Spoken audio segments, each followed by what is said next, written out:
mistaken. I believe in peace, but I won't be taken.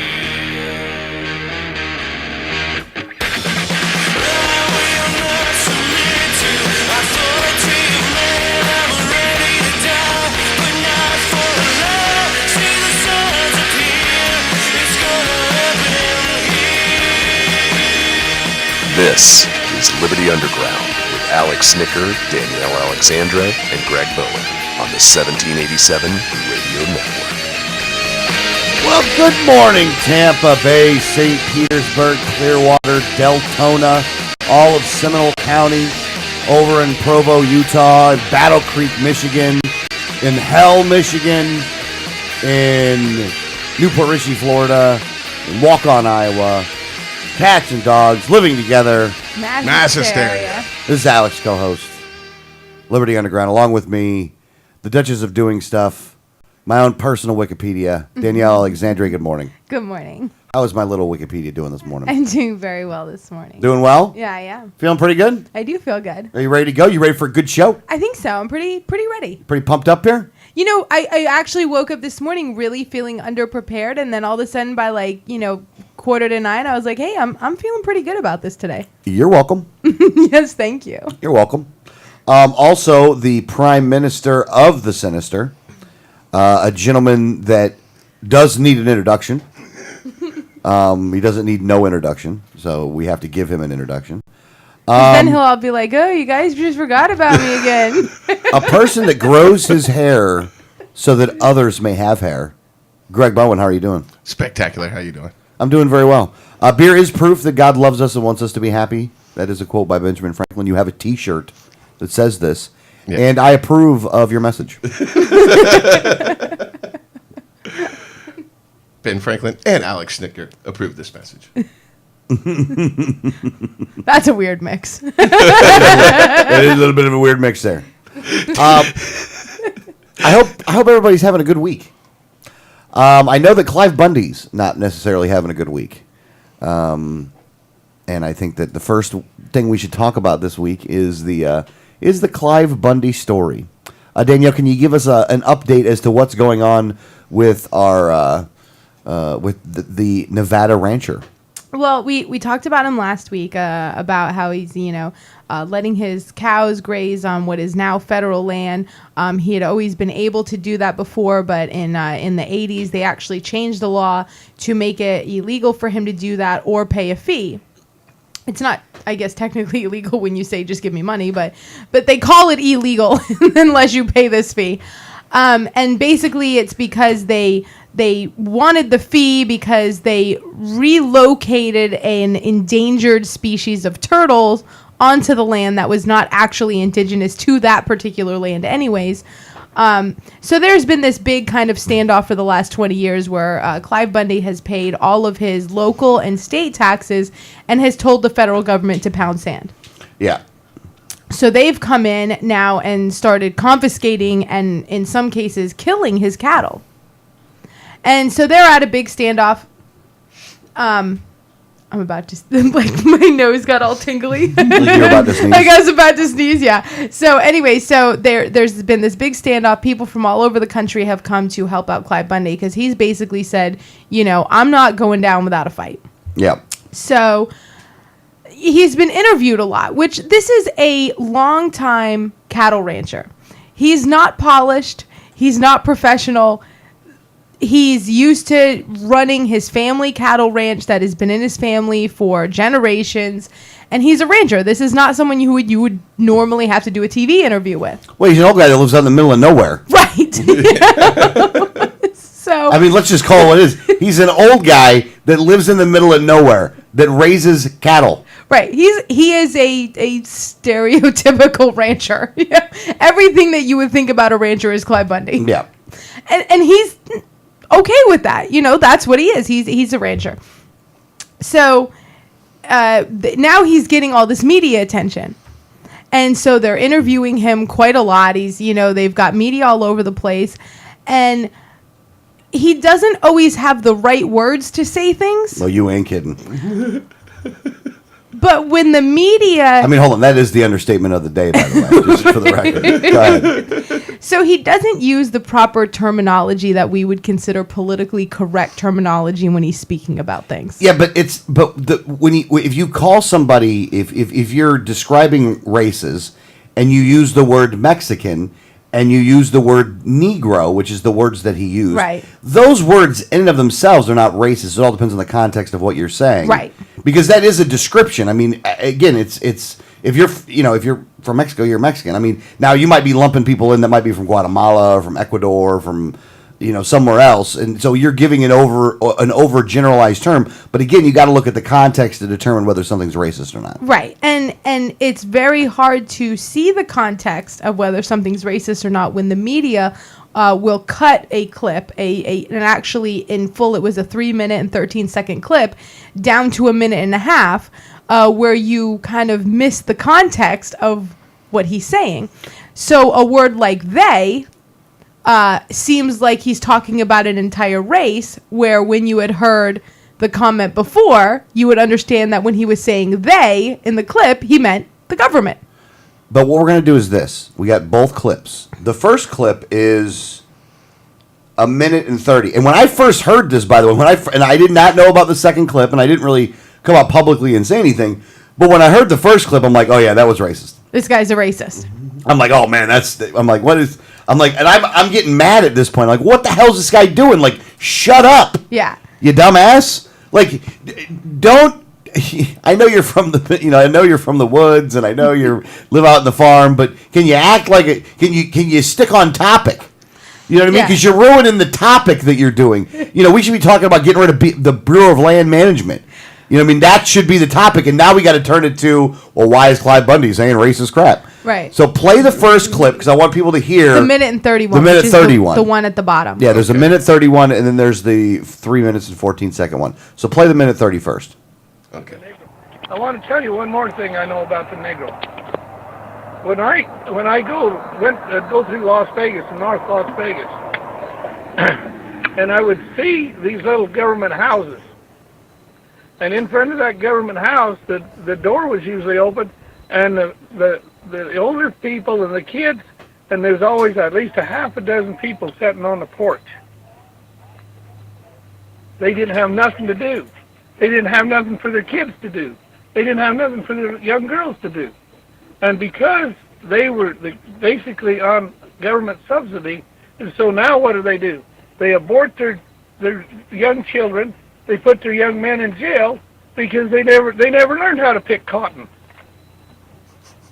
And I've often wondered, are they better off as slaves picking cotton, having family life and doing things, or are they better off under government subsidy?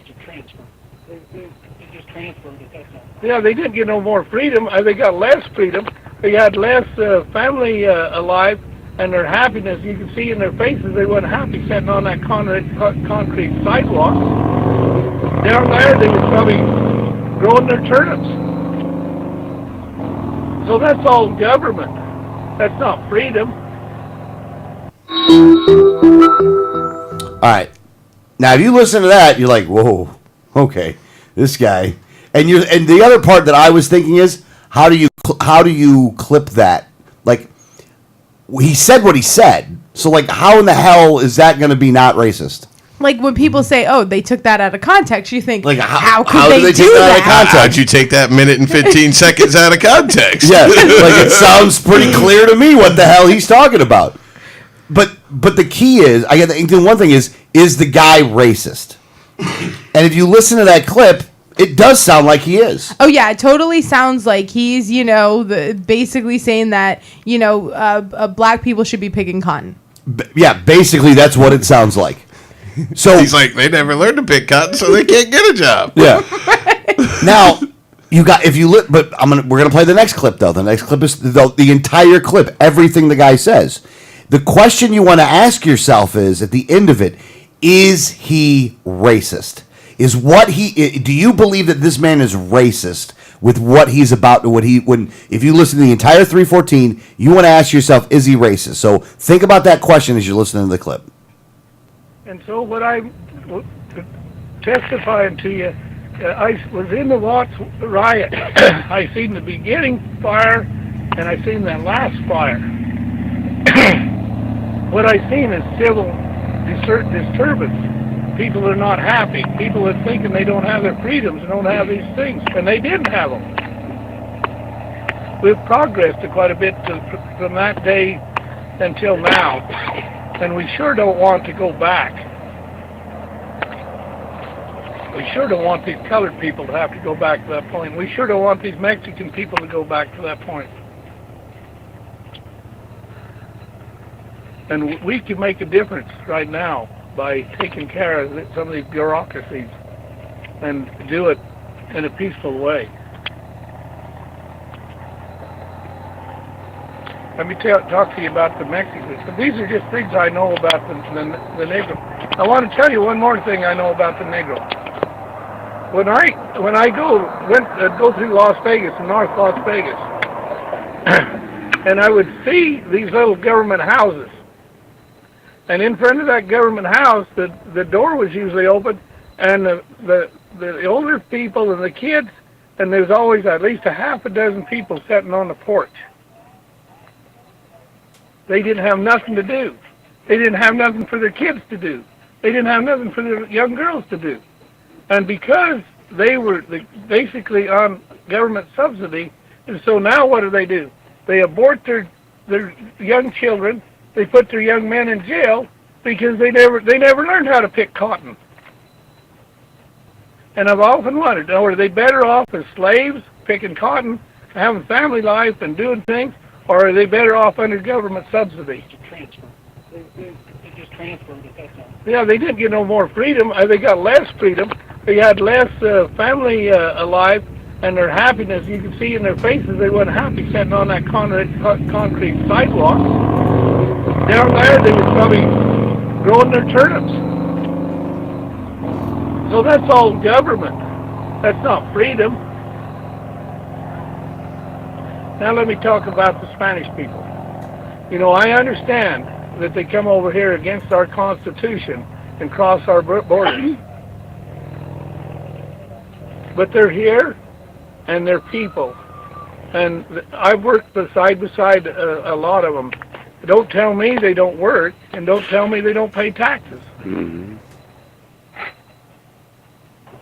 And don't tell me they don't have better family structures than most of us white people. When you see those Mexican families, they're together, they're picnicking together, they're spending their time together, and I'll tell you, in my way of thinking, they're awful nice people. And we need to have those people join us and be with us, not come to our party. The question is, now that you've heard the entire clip, the first question is, do you think he's racist? No. Do you think that the guy can't properly articulate a message? Yes. He's not very good at the whole words coming out of the mouth thing, but I don't think he's racist. But when you hear it in context, when he's saying and what he's talking about is race riots, because this is an older gentleman who was there during the race riots. And he's saying, you know, we don't want we don't want these people to be in that position again. We don't want them to have to go back to be persecuted like they were. So, and then that's when he says, you know, and when I really believe that when he's saying, you know, how, well, now they put their young men in jail. Well, he's talking about the government putting their young men in jail. Yeah. You know, not like, oh, okay, here you go. Have my kid. He's going to jail. He's talking about the government doing these things. But when you listen to the first part, trust me, this guy is has used horrible choices of words. Yeah. Yeah, and yeah, it was really bad. And the point is, there's a point that the guy is trying to make. That is it is a difficult point in and of itself to make, by the way. It's not easy to do, which is why you probably shouldn't try to make it. Right. Because nobody even says it the right way. In that one, let black people explain that one. Because there's black people that believe this. Let them explain it.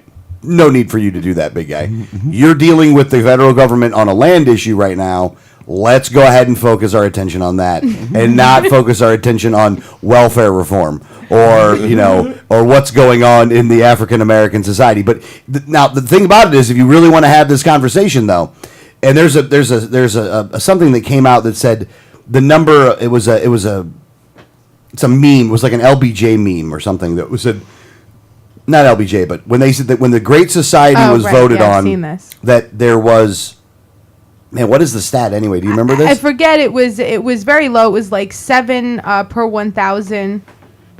7 per 1,000 African Americans were in jail at the time of Johnson's Great Society.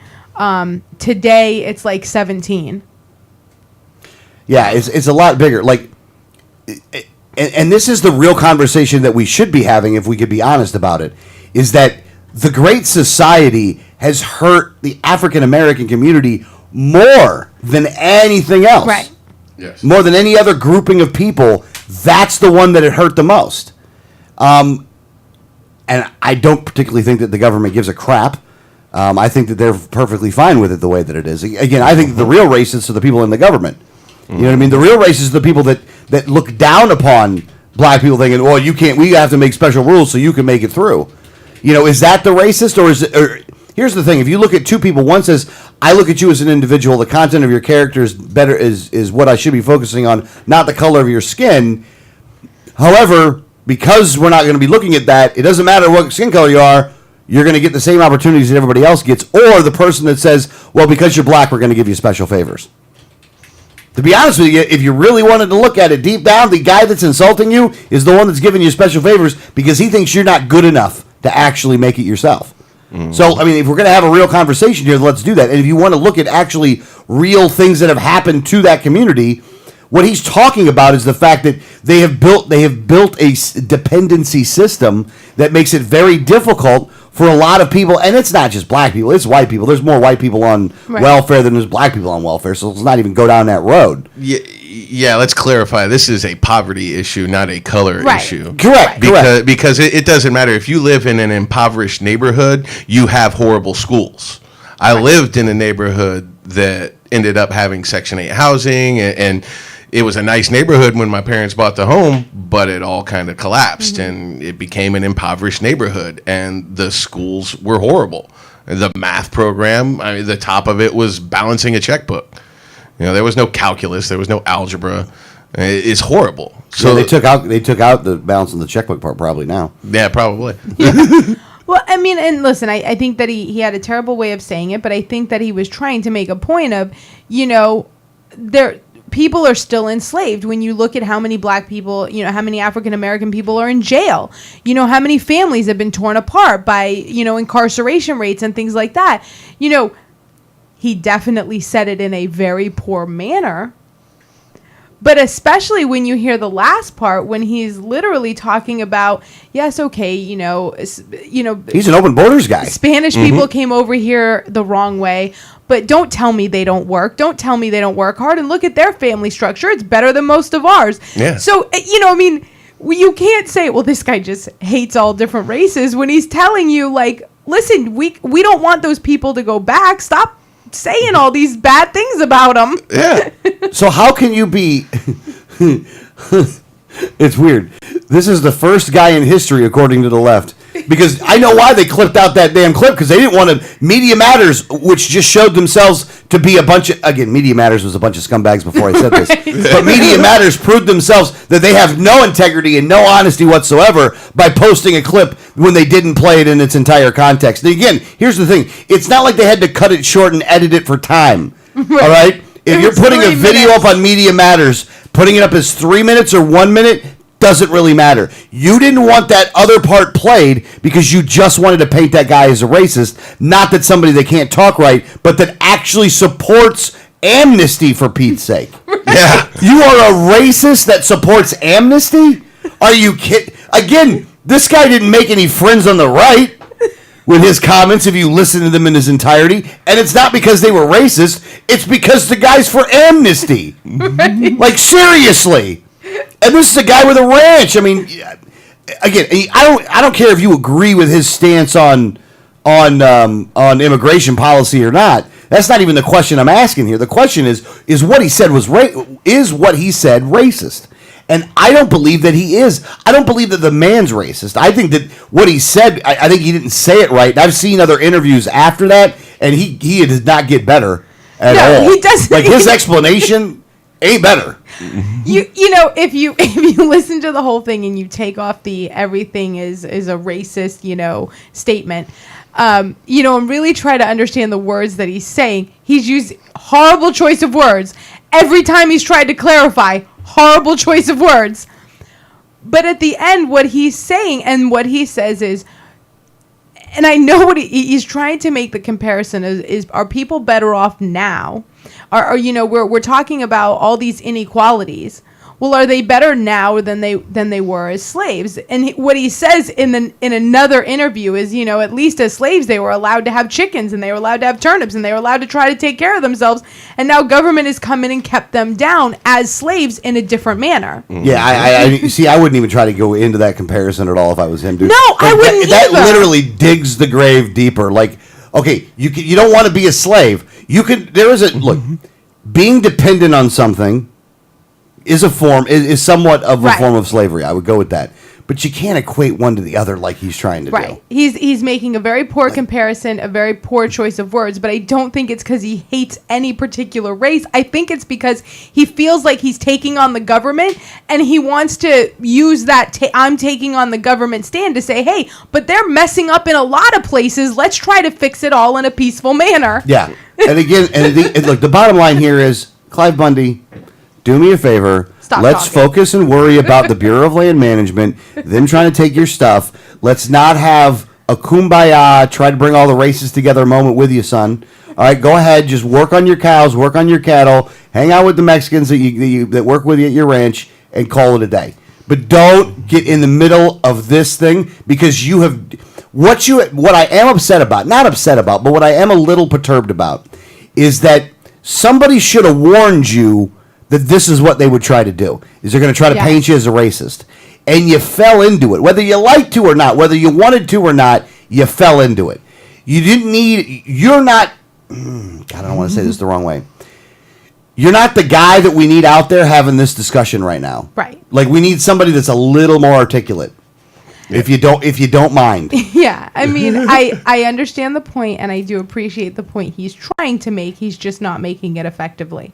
Yeah, and again, it's because he's a fifth-generation cattle farmer that lives in the middle of nowhere. And again, God bless him for it, by the way. I'm happy as you can be, man. I'd love not to talk to people all the time, too. I'd love to be out in the middle of nowhere and not know nothing. Not even not know. No, to be honest with you, the guy's an intelligent guy. I'm not saying that he's not intelligent, but you didn't have you don't need to be the oratory master in order to raise cattle. Right. Listen, he definitely doesn't have a PR firm. He doesn't have proper training in messaging. Yeah. Or somebody to tell him how to wear a tie or, But and we've heard a lot of people that were supporting him or, were like, oh, we can't support him now because he's a racist. And I mean, here's the thing. Listen, I don't even think he's a racist. I don't. I actually think he just is, very poorly worded message here. But at the end of the day, if the government is doing something wrong to him, they're doing something wrong to him regardless of his personal character. Correct. So for you to say, well, I don't support him now, and now the government can take his cows because now he's a racist. Well, wait a minute. If it was wrong when you didn't think he was a racist, it's still wrong even if you think he's a racist. Mm-hmm. Yeah. The government stealing someone's property is the government stealing someone's property regardless of who that person is. Yep. Yeah. So, and again, people are going to be free to think what you want to on this one. It's not, there's... The thing is, even if he is racist, the government doesn't have a right to take his stuff. Right. Yeah. It's like, oh, he's racist. Yeah, take his cows. No, that's not how this works. That's not how freedom works. It's not like, well, we can take your stuff if we don't like you. No, that's not how this works. Yeah, exactly. So that's what's going on with that story, by the way. And we just wanted to make sure that we mentioned it because, like I said, when I first heard it, my first thought was, actually, my first thought was I've heard he was a registered Republican. I'm like, well, at least he's not a libertarian. And then although as he articulates that message, I still have to say I'm glad he's not a libertarian. Yeah, I guess. But the thing was this: is that the guy, everybody started abandoning the dude, and they're like, "Well, he's a racist, so it doesn't matter." And it's like, when I listened to the entire clip, because it did seem kind of funny how just quickly everybody was just downing on the guy. When you listen to the entire clip, the guy ain't racist. The bottom line is the dude ain't racist. He may view people as, black people are black or whatever word he used. He said colored. He said Negro. I mean, yeah, he didn't use racist terminology, or at least he didn't. If you listen to the context of the whole thing, it wasn't racist.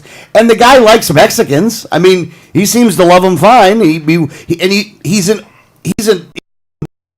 not all borders, but he's an amnesty guy, I'll bet. I actually feel bad for him because I feel like INS is now going to, like, the feds are going to be coming and asking for all the paperwork on all of his employees because he let undocumented workers. You got the Bureau of Land Management coming for the cows. You got damn immigration that's going to come to find out if there's anybody illegal working there. Because obviously he doesn't have a problem with it. He likes them. You got the NAACP coming in calling the guy a racist. He's trying to get every acronym on his farm. I know. Make a comment about Asians, and he's screwed, man. I'm telling you right now. So, I actually, this guy who's been now demonized in the media as a racist actually is, don't tell me Mexicans don't work. Yeah. And in all honesty, the real bad people here, screw you, Media Matters. Screw you out loud, you scumbags. You disgusting, despicable human beings. You're vile trash. And I do hope that your building burns to the ground as long as nobody's in it and it's not me starting a fire because I have to believe in the nap.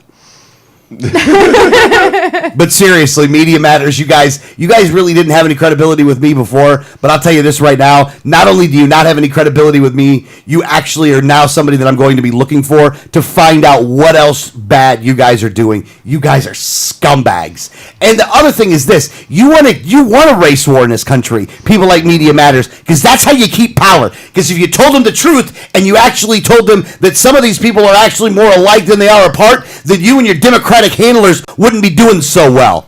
This is the only thing you guys have left. You and Al Sharpton, Jesse Jackson, Pelosi, Obama, Joe Biden, that dumbass, and the rest of y'all. All the thing you guys got left is we got to continue these people fighting amongst each other. That's what you're doing. That's what you make your money on. That's how you keep your power. That's why you're scumbags. That's why when we take over, the trials start, we're going to find you guilty. We're throwing you in a cage. And we're going to see how you like it. And you know what? We're going to let out all the majority African-American nonviolent drug offenders. That's right. How does that feel? We're going to keep you in there with a child molester named Bubba. There you go. Because that ain't a race thing, scumbags. It so irks me. And these guys knew it. They clipped the video on purpose. To try to do this. When he actually had some good messages in there. Here's the thing. If you were so concerned about immigration, if that was your big thing, then you would have left that clip in there. That's what you'd have done, but you didn't because you don't give a shit about that. Because the real racists are you people. You people are the racists, not us, not Greg, not Danielle, and not Clive. We view people as individuals. Racism in and of itself is collectivism, which is something we don't approve of. So we can't be racist in the fact that we look at everybody as individuals. Your problem is that you're racist. All right, I'm done. Yeah. I think part of the problem is that we kind of play it fast and loose with the term racist anyway. Yeah. Because someone who's racist is someone who believes in the superiority of their race and the inferiority of other races. And a lot of things that it's like, oh, well, you're being prejudiced or you're playing to a stereotype. It's not necessarily racist. Right. It's just being prejudiced or playing to a stereotype. Those hold on. What was this? What was the stipulation in order to be racist? You think one's superior to the other, right? Well, that's the definition of racism. That's the definition, right? It's superiority and inferiority of race. I got you. Basically what it is. Those people on that end are definitely racist because they actually want to give benefits to those people because they don't think they're as good as another race. Well, yeah, that's the thing. That's how you can really tell what's racism. And when someone says you're inferior because of the color of your skin, that's racism. Right. I think that the people in office like Biden and them are inferior because they're authoritarian psychopaths. But that's not due to their race. That's due to their personalities. They're personal characters. You're Yeah, still gotcha. judging them as individuals. Like, you don't even know how to be a racist. All right. Let's go from here. All right. What's next? Well, the Supreme Court had a ruling this week. Oh, God. It was actually, what was that for? No, I'm just saying the Supreme Court had a ruling. Frickin' We're Supreme screwed. Court. We're screwed. Did they take away my house this time? Damn it. No, they already did that.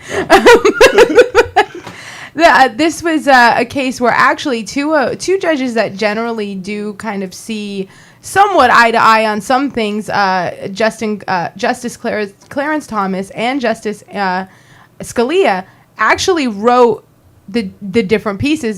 Clarence Thomas wrote the majority opinion.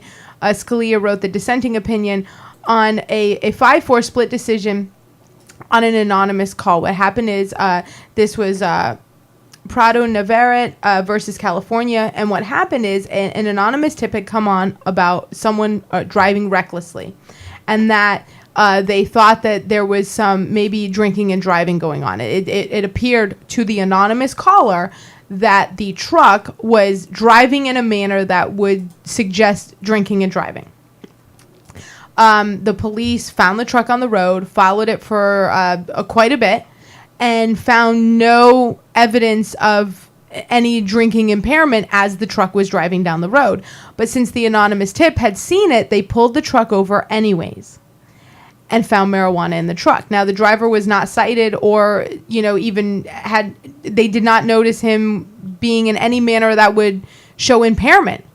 But because they found marijuana, he had a drug possession charge and had to go through court and all that. And he's basically appealed all the way to the Supreme Court, saying that you had no probable cause to actually pull him over in the first place.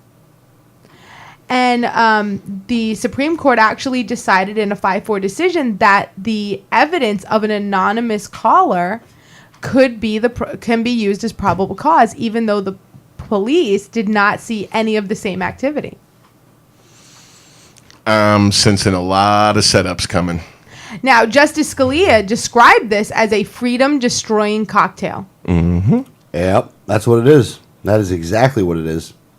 Not often I agree with him, but I mean, literally now they're going to be able to pull anybody over for any reason whatsoever and just claim an anonymous tip. well, I mean, listen, this opens it up to ex-girlfriends getting their boyfriend thrown in jail with anonymous tips all Right. the time. And I mean, all you have to do is have a beef with somebody and call the cops on them now. What they said, the court opinion said that because the anonymous tip, they could track it to correct that the car's location was the same location that they found the truck, and that because there was that can be considered reasonable suspicion because they can track the anonymous tip to the location of the person that was in the truck. It's wrong. It's It's definitely just wrong. These guys, and I don't give a crap. Who is it? Scalia? Scalia was the one that was against it. Oh, he was the only one that was against it. I'm even It was a surprised. 5-4. No, it's That a was 5-4 5-4? decision. Yeah. He was not the only one against Yeah. it. He was the one that wrote the dissenting opinion, and he was actually quite upset with the way it went. He was very upset with it.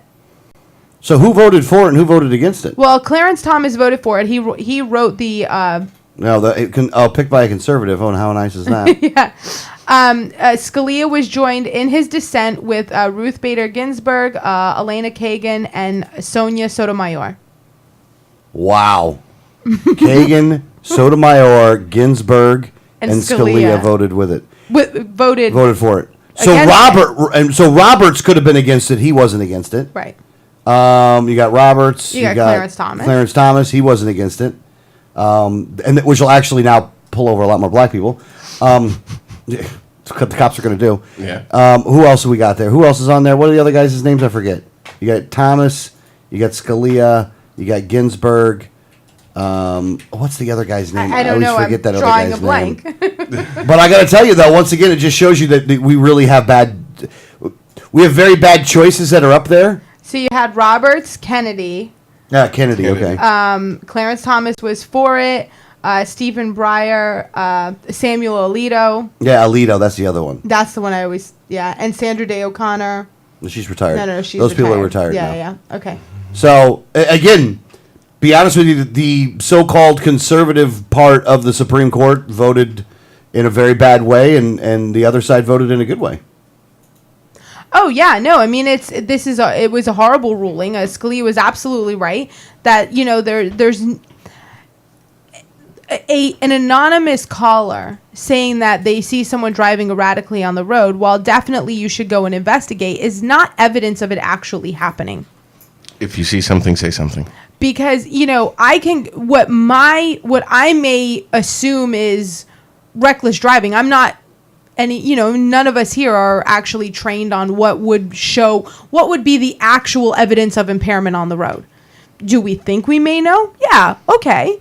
But we're not trained in this is actually signs of impairment and this is signs of someone that, picked something up off the floor. And that's the difference is that this guy may not have done anything wrong in front of this anonymous driver, this anonymous tip. So once the police go out there, who are supposedly trained in being able to know the difference, sees nothing. They see absolutely no evidence of any wrongdoing. That should have been the end of it. Yeah. Well, speaking of other things that are completely wrong. Well, actually, are you gonna now? This next one requires a clip that you have to play too. By the way. I don't think. I'm sorry. I'm sorry. Go ahead. Go. What were you gonna say? Go. You're gonna say. Scalia actually, and this is about another subject, I actually agree with him. He suggests a revolt against the government in response to tax hikes. Woohoo! Did Scalia just join the Tea Party? Is that what he's saying? I have no idea. And he basically says, if it reaches a certain point, perhaps you should revolt. Well, the Supreme Court said we should do it. I like that ruling. I have to say I'm not used to actually agreeing with Scalia, but there's two instances here where I'm like, well, the guy's got a point. Yeah. Kind of what we've been saying. I don't know if it's me or it's him, but it's a little weird that I'm agreeing with him now. Yeah, right. You're like, I don't know. Like I don't know how to think here. I don't know what's happening. I don't know what to do.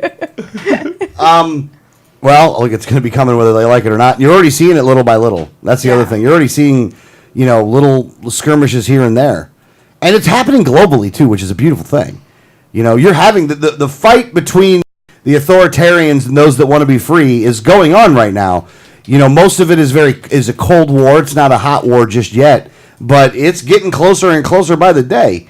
We're hoping that this thing all goes peacefully and that everybody is that we do it in a good way. But you know what, man? If it's going to get violent, it's going to get violent, man. You're going to have to prepare accordingly.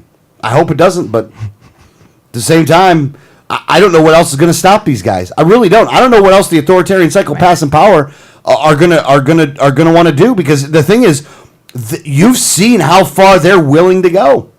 Mm-hmm. Yeah, like I said, I'm always a little shocked when I see these quotes from someone like Justice Scalia, where I'm like, well, yeah, that's kind of what we've been saying, But I at some point, something has to give. There's going to be this standoff. And right now, because it's kind of moved along slowly, you've seen a lot of apathy where now that you see, kind of tyranny and coming in at a much faster rate, you are starting to see people going, wait a minute, I don't want to take this anymore. And eventually that's going to come to a boiling point. You are going to have this situation where people are just fed up and saying no, and feeling trapped and feeling cornered by their own government. And, at that point, that makes a very volatile situation. Yeah, you're exactly right. All right, let's go to the next thing. You really want to get to this clip. I do, man, because this is huge.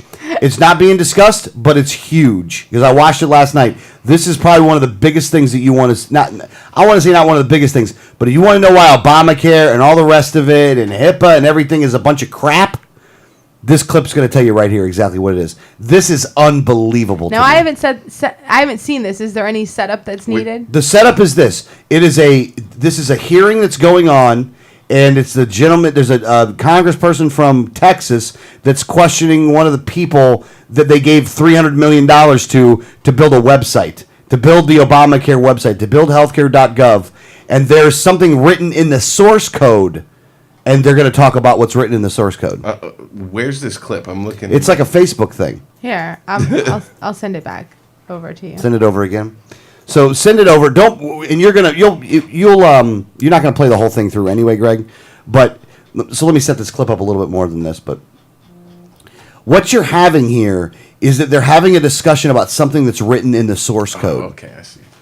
The thing is about what's written in the source code is this is some nasty stuff. Because what they're doing, again, they'll go, they always say, well, you people that don't like Obamacare, a bunch of tinfoil hat wearing people, conspiracy theorists. They wrote something in the source code that ought to freak everybody out. Whether you are against it or for it, if you don't have a problem with this, consider yourself that authoritarian psychopath that we were talking about earlier. Go ahead. Right there. Now, that's unfortunately that blue highlighted thing is hard to read, so I'm going to read it again. This is the part of the sign-up that is hidden. The applicant does not see this, but it is in the source code. And what that blue highlighted area that's been circled in red says is, you have no reasonable expectation of privacy regarding any communication or data transiting or stored on this information system. Now, Ms. Campbell and Mr. Slavitt, y'all both said that y'all were HIPAA compliant. How in the world can this be HIPAA compliant? Which HIPAA is designed to protect the patient's privacy, and this explicitly says, in order to continue, you have to accept this condition that you have no privacy or no reasonable expectation of privacy. So, sir, that would be the decision made by CMS. So this is news to you? I didn't. You're the main prime contractor. You've never seen this before? So that's not we are one of the prime contractors, yes. Have you seen this before? Were you aware this was in the source code? This requirement is... Are you aware this was in the source code, yes or no? Yes. You were aware, okay. Do you think that's HIPAA compliant? How can that be? You know it's not HIPAA compliant. Admit it. You're under oath. Sir, that is CMS's decision to make what... I asked if you thought that. You just told Mrs. Blackburn that it was HIPAA compliant. You know that's not HIPAA compliant. You admit that you knew it was in there. It may be their decision to hide it, but you're the company, not you personally, but your company is the company that put this together. We're telling every American, including all my friends on the Democrat side, and they're huge privacy advocates. Diane DeGette is co-chairman of the Privacy Caucus with me. But you're telling every American, if you sign up for this or even attempt to, you have no reasonable expectation of privacy. That is a direct contradiction to HIPAA, and you know it. Yes or no? Once again, CMS has us comply to a set of rules and regulations that they've established under our contract. And that is a CMS call. That is not a contractor call. To break the law. You're now saying that CMS made a decision to break the law. Do you agree with that decision? Sir, I cannot speculate on CMS. All right, well, let me ask Mr. Slavitt. This is the first time I'm seeing them becoming familiar with that source code. Okay, so you weren't aware of it. I was not aware of it. Okay. Well, all right, let me go back to Ms. Campbell. She's at least admitted she knew about it. You can cut the clip. Who made this decision? She asked who made the decision. She won't, and then she stonewalls the whole time. Yeah. First off, that woman right there, thrown in the clink. You've been fining people for HIPAA violations and all these other things. You've been fining people. You've been throwing people in jail. That woman and the entire CMS should be thrown in jail for their not following HIPAA. You want to have these rules, then you better start following the rules yourselves, because obviously you're not. You're going to have a website that has no privacy. And you're going to fine people $150,000 for one sheet of paper if they fax it under the non-secure system or email something? We know nothing's secure in the email because the NSA's covering all the damn data. There's nothing HIPAA compliant right now. Right. There is no HIPAA compliant. Because it's going to some guy in Hawaii. Well, not anymore because that guy left to go to Russia. But at any rate, you people make me sick. And the contractors that take their 30, I hope your 30 pieces of silver was worth it, lady, scumbag. I really hope those 30 pieces of silver was worth it. And you know what? I'm so sick of these people going up there being so snarky. Answer the question. You were asked a direct question. You give a direct answer. Or just, claim the fifth and leave out of there. But these little politically correct little smart answers that we see out of these people that actually make you look like a friggin' moron are really pissing me off. That's why I'd like to be sitting up there, because I'd like to be in the crowd going, answer the question. And I would use a derogatory term there, but, answer the question, witch. Well, I mean, he's absolutely right. She's sitting there saying, well, yes, I knew it was in there, but that wasn't my call. Well, you knew you were breaking the law, but, they told me to. And that's ridiculous, and that would never fly in a court of law for anyone else. If Greg were to end up in court under criminal charges and him going, well, I didn't actually make that decision. They told me to. Well, did you know it was wrong? Well, yeah. Did you know it was there? Well, yeah. He would be in jail. Yeah. They'd throw him under the jail. He'd be called a little Himmler. But, just like this woman should be called a little Himlet. But, this woman goes on there and says, yeah, I knew it was on there. And the guy's going, well, you have to understand that's not HIPAA compliant. And she knew it, too. Just admit it. And she's like, well, that was CMS's call. And he says it, to break the law? Because that's what they did. The law you created, by the way. I'm not in favor of HIPAA. This ain't my baby. This is your baby. I'm sure that authoritarian psychopath chick knew exactly what they were doing, but thought because she thinks she's above the law, because her side's, above the law, and because they wrote the law, that they don't have to follow the law. Well, you know what the problem is? When you make one of those laws, you got to follow it too. And if you don't, you should be fined. Double, because you should know better. If you support the law and break the law, you should be fined for that. Yeah, I mean... Those that don't support it, I think they should be let go, because they don't support it anyway. Now, everyone in this room has no problem with any of their privacy being taken away, because none of us went onto the healthcare.gov website. Exactly. I won't go on the site, man. I don't give a damn. I'm not touching that. I won't even go there to check it out. No. And I didn't have to go to healthcare.gov to not have a reasonable expectation of privacy. I've been paying attention. I don't have a reasonable expectation of privacy because the government does not allow it. Yeah. Yeah, when you have NSA sweeping metadata of everything basically you do online or on the phone, I don't think anyone in the country has any... I mean, we should have a reasonable expectation of privacy, but we haven't had that in a very long time. Yeah. I mean, and again, this is a bipartisan thing, too. I mean, it's not just Democrats or Republicans. Look, I'm sure that if the Republicans were in charge and they wanted to get that healthcare thing through, it'd be about as crappy as... Well, see, I don't even know. The Democrats really went down a long road on this one for putting the crap together. I don't know if the Republicans were talented enough to put this much crap together. This requires a set of talent that you just... I don't think that the Republicans have. Well, I mean, listen, it was the Republicans that put in all the NSA sweeping all of our data. So, well, that's true. We're being spied on because of Republicans. And I said this, and I think I said this to you. Did you? No, you didn't. Yeah. I'll never admit that you said this to me. Democrats love the toys that Republicans leave for them. Oh, yeah. Oh, no, I do remember that. Yeah, I do agree. I do. I recall that. I think they both like it, though. I think that the Democrats love the toys that the Republicans bring to them, and that the Republicans love the toys that the Democrats bring to them, because neither one of them ever wants to get rid of them. Yeah. Oh yeah. You know, and Obama loves drone bombing people. I really do think the dude's got to set up in the White House. Like, I think that there's a little room there in the White House that he goes there and he brings other people from other countries, like other state leaders in, and I think together they go and drone bomb people. Yeah, they do it like multiplayer Call of Duty. Yeah. They're sitting there with their Like, get out of the way, Putin. Get out of the way, Putin. It's my turn. Yeah. No, it's not. Boom, headshot, biatch. There you go, Mr. Obama. Break that record. That was the worst accent you could possibly have ever done. I know. I mean, I know, it was like bad. they're getting worse as you go, not better. I couldn't do a Russian accent, man. You ended up with some weird Arnold Schwarzenegger.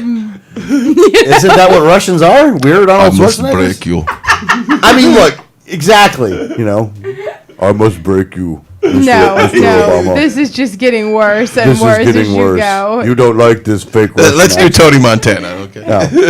No, let's not start that. Oh. But I mean, Say goodnight to the bad guy. His Cuban's much better than his Russian. First you get the power, and you get the women. You know. That's okay. Shoot me back. all right, enough. Stop. In the morning. Okay. What did I tell you? Don't get him sorry. started. I'm sorry. Why would you do that? That's all your fault, you know. It's all your fault, Greg It's Barnes. totally my fault. You tell him, Daniel. You tell him. Don't give him the Tony Montana talk. You talk like it's the whole show. Why? What the hell's wrong with you? And you the hell's the knew matter this. for you? I did too. Now he just went Italian at the end of a Cuban rant. That's a Cuban Italian. Do not discriminate against me. Sorry. All right. It's over. It's past. I've gotten through it. I'd like to thank you all for help. You're a Why, racist. Greg? Why? Going back to bed. It makes me laugh. What am I here to amuse you? Am I here to make you? What am I? Some kind of a joke to you? Some kind of a clown? Like I'm here to make you laugh? What's so funny about me? Well, Do you want the do we list? have that kind of time? Anyways, Am I here to amuse now you? did you see the New York Speaking of New York, the New York Police Department wanted to put out this Twitter campaign to show their nicer, friendlier side with the citizens. So they actually tweeted out, do you have a photo with a member of the NYPD? Tweet us and tag it, hashtag my NYPD. It may be featured on our Facebook page. And they thought they were, they'd get all these happy pictures with people that, just people on the street, taking pictures with police officers. And what they got was not exactly what they were figuring they were going to get. And not exactly the positive PR move that they thought it was going to be. Because what they ended up getting was a lot of pictures of what looks like police brutality. I'll give you an interaction I had with a cop as he's swinging a stick and beating somebody with it. Yeah. So you have... I love the internet. police beating people with nightsticks and just other instances of what appears to be police brutality or police very poorly treating the citizens of New York. And tons of these pictures came in with the hashtag MyNYPD. And the funny thing is, because they did it via like the hashtag, there's nothing that they can do about They it. can't do anything to take it off. They can't, and that's what I love when they do something like that and they can't even remove it. Like they can't just go mass delete stuff.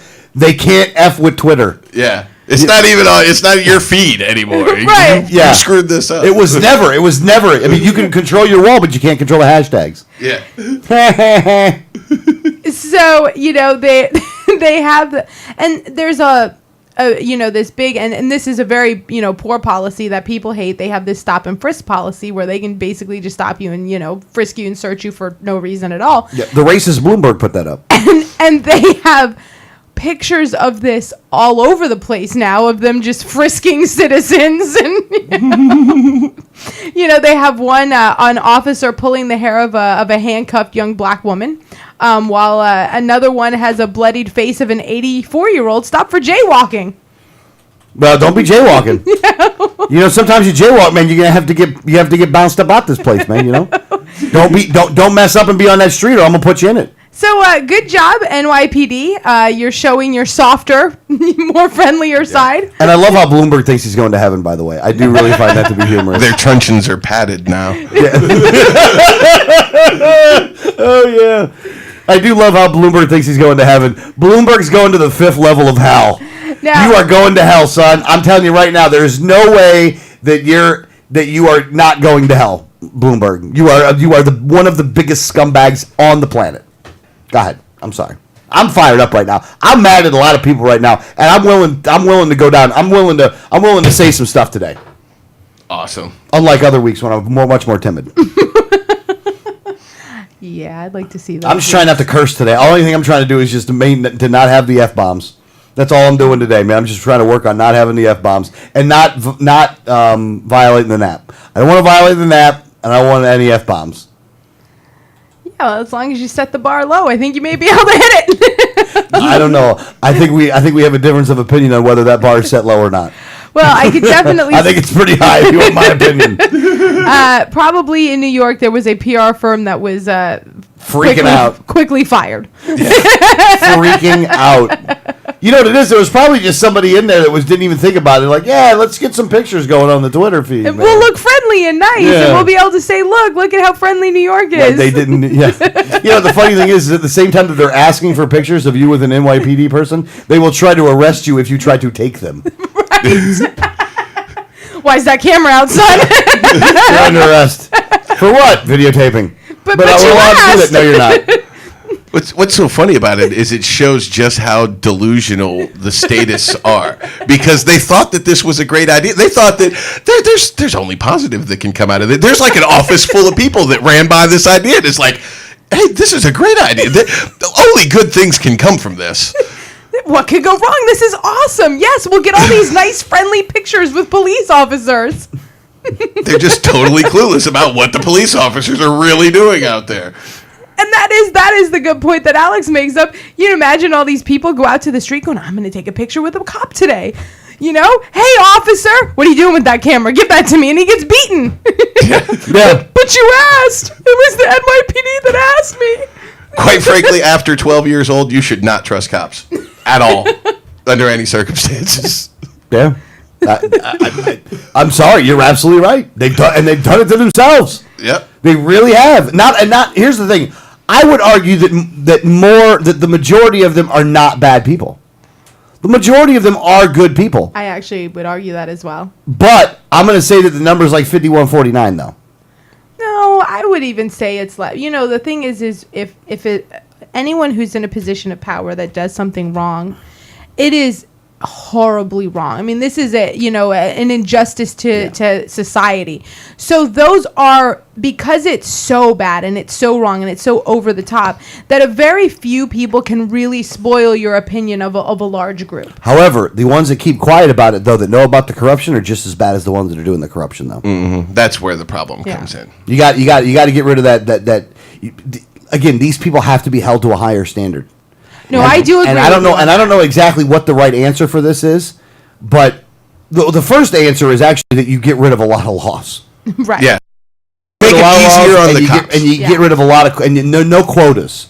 Right. No fake quotas, no secret double handshake quotas.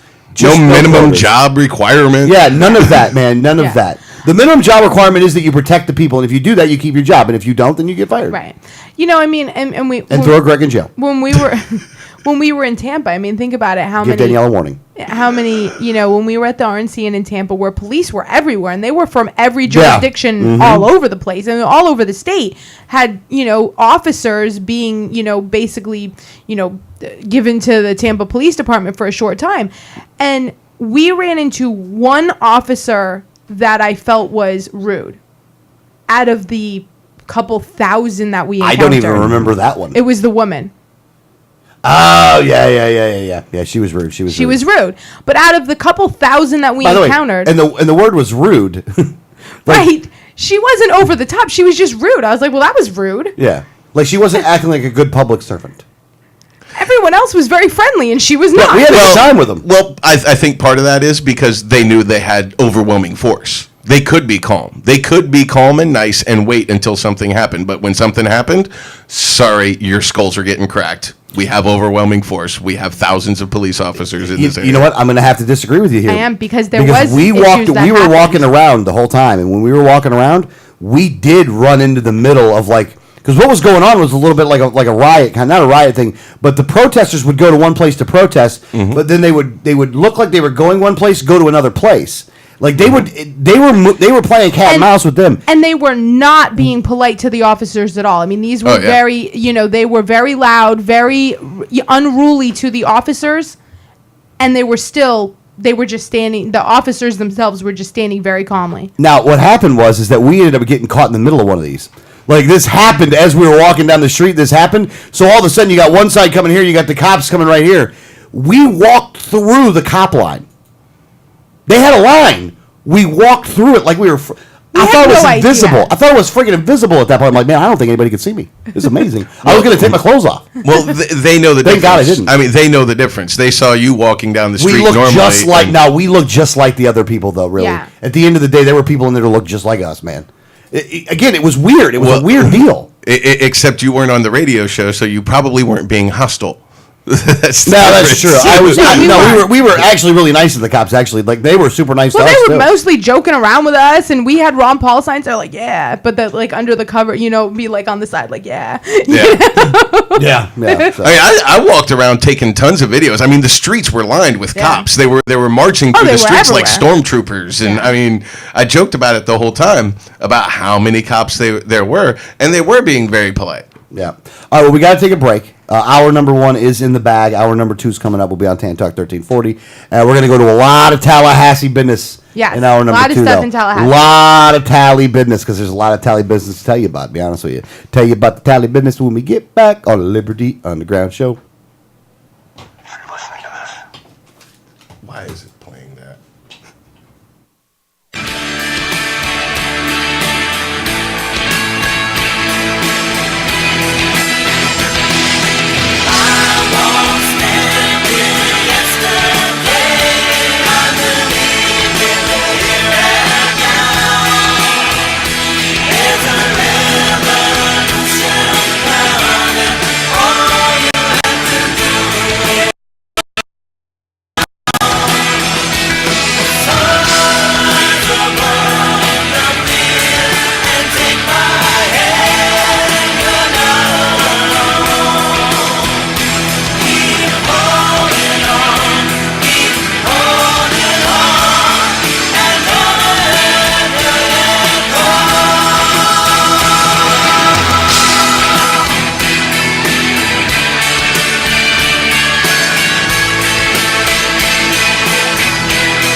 Hi, this is Gary Johnson, and you're listening to the 1787 Radio Network. The Libertarian Party of Florida is excited to announce the 2014 State Convention. Join libertarians and friends from across the Sunshine State to hear great speakers including 2016 presidential candidate Darrell W. Perry, the chair of the National LP Jeffrey Neal, plus Donald Belanti, George Phillies, Wes Benedict, Tony Stiles, and more. Be sure to reserve your seat early for the banquet Saturday evening with keynote speaker Judge Jim Gray. Jim Gray, the former judge of the California Superior Court and author of Why Our Drug Laws Are Failed, was Gary Johnson's 2012 presidential running mate. Arrive early to mix and mingle with friends at the Friday Night Social. All special events are open to the public, so even if you're not a registered libertarian, you are welcome to attend. The convention dates are approaching fast. Join us in Tampa Bay, May 16th through the 18th. Go to lpf2014.org to get your tickets today. Facts about the red light cameras. Fact, you are guilty until proven innocent. The Fifth Amendment to the U.S. Constitution grants you the presumption of innocence. Fact, red light cameras cause accidents. Accidents are up on an average of 40% at intersection with cameras. Fact, cameras punish technical foul violations. Over 80% of tickets are written when the red light is on, under 1/2 second.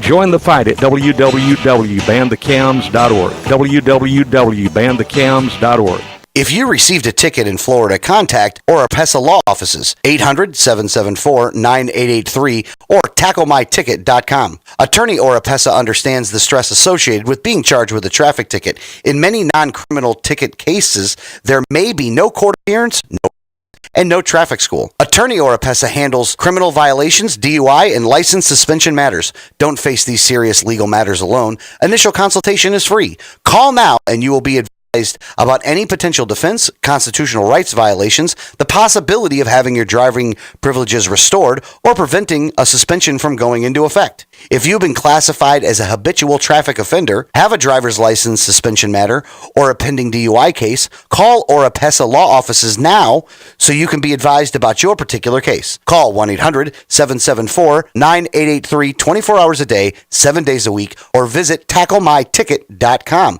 Main office in Pinellas County and serving all of the Tampa Bay area. Find out more at tacklemyticket.com. Mention Liberty Underground and get 25% off. Liberty starts with a like. Facebook.com/Liberty Underground. You know Going Postal offers shipping with UPS, FedEx, and DHL International, and they're a full-service post office. And Going Postal is not just your one-stop shop for shipping. They offer copying, laminating, faxing, packaging, and they even have a notary public service. Visit our friends at Going Postal at the following convenient locations: Palm Harbor at the corner of Tampa Road and County Road 1 in the Sweet Bay Plaza, St. Pete on 66th Street just south of Tyrone Boulevard near Publix, and be sure to visit their newest location at 35595 US 19 North at Alderman Road next to Publix in Palm Harbor. When the unthinkable happens, it doesn't matter if you save money in 15 minutes. It doesn't matter if your neighbor has the same insurance you do. In this moment, what matters is the quality of your independent agent and the company that stands behind them. Auto Owners Insurance has been recognized as highest in customer satisfaction with the auto insurance claims experience 5 years in a row by J.D. Power and Associates. For award information, go to jdpower.com. Call Row Insurance in New today at 727-376-0030.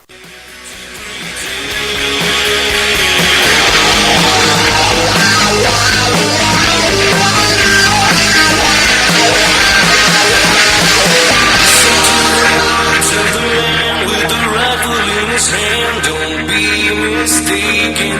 I believe in peace, but I won't be taken.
mistaken.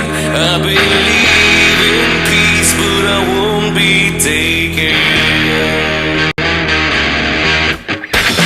I will not submit to authority, man. I'm ready to die, but not for love. See the signs appear. It's gonna happen here. This is Liberty Underground with Alex Snicker, Danielle Alexandra, and Greg Bowen on the 1787 Radio Network. Well, good morning, Tampa Bay, St. Petersburg, Clearwater, the entire state of Utah. This is Alex, co-host, Liberty Underground, along with me, the Duchess of Doing Stuff, my own personal Wikipedia, Danielle Alexandra. How are you doing this morning? I'm doing well. All right, good. Good to hear. Also, the Prime Minister of all things that are sinister, Mr. Greg Bowen. How are you doing, sir? Spectacular. All right. First thing we're going to do, though, is a public service announcement, because we do believe that if you're on the airwaves, that you should be providing a public service, voluntary, of course, not anything that's government sponsored. So let's give the public service announcement, Danielle. Oh, well, I thought Greg was, but okay. No, let's Greg, give us the public service announcement. Dateline, Pinellas County. There will be a DUI checkpoint this Saturday. The checkpoint will be held beginning at 10 p.m. Actually, it's 10 p.m. on Friday, April 25th, until 3 a.m. on Saturday, April 26th. So that's tonight. That's tonight. The checkpoint will be held at 8900 US 19 North in Pinellas Park. That's at the Calvary Chapel, St. Petersburg, on the west side of US 19. So if you're going through Pinellas Park on US 19 this evening, expect that there will be a DUI checkpoint there. Who is attending is the Pinellas County Sheriff's Office, Patrol Operations Bureau, Special Operations Division, DUI SEU, the Prisoner Transport Unit, the Traffic Crash Investigators, Community Policing Unit, Sheriff Citizen Patrol, Explorer Post 900, the Narcotics Division, and the Support Services Bureau, as well as the Pinellas Park Police Department and Probation and Parole. RID, Remove Intoxicated Drivers, and Mothers Against Drunk Drivers, MAD. I'm assuming with the SWAT team and the Narcotics Division and everything out there, this is all about drunk driving. Yeah, of course. They're not looking to stop every single person who drives through to search them and see if they could possibly be doing anything wrong. Probation and parole is always about drunk driving, Greg. Absolutely. I mean, why else would they be there? Yeah. And I love how they dedicate this one to somebody that has got killed over a drunk driving accident in the past. You know, this is dedicated to this person right here. Like, again, just to try to justify, like, they're going to be able to stop anything is by doing this. Now, the first thing is, look, don't drink and drive. Right. Just don't do it. Again, it's a bad move. The people in Florida can't drive as it is. Putting some liquor in them doesn't make it any better. It makes it actually a little bit worse. So don't drink and drive. You guys drive bad enough the way it is. The other thing is, these DUI checkpoints are crap. They're unconstitutional in and of themselves anyway. Now, do you guys know can you guys give me a little bit of a breakdown? Because I'm just trying to remember exactly what it is. What are the rules and regs as it relates towards this? Okay, well... like, what rights do you have as a driver when you go through this thing? Well, basically, because they announce it publicly, it's not considered entrapment, which normally it would be. Like, if they were to just take random people off the street without notifying the public, it's called entrapment. They can't do it. But because they've notified the public, they can do this. But you have the right to remain silent. And listen, that's not like some TV, little rights, that people read. Don't talk. You don't have to submit to a breathalyzer, but you probably will be, taken to jail. But it just will help you fight it later on because they didn't get any, kind of testing done at the scene. You don't have to submit to any of these things, but you will be taken to jail if you don't. What do you have to do? You have to provide them identification. If you're driving. If you're driving. Yeah, and you do not have to provide them identification if you're a passenger in a vehicle.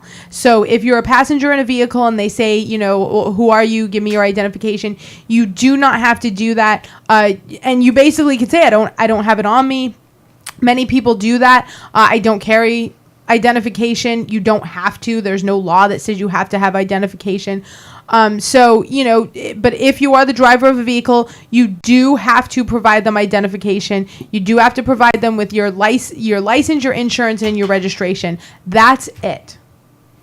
Now, do you have to get out of the vehicle? As long as you haven't done something like if you haven't given them suspicion, then you don't even have to get out of your vehicle.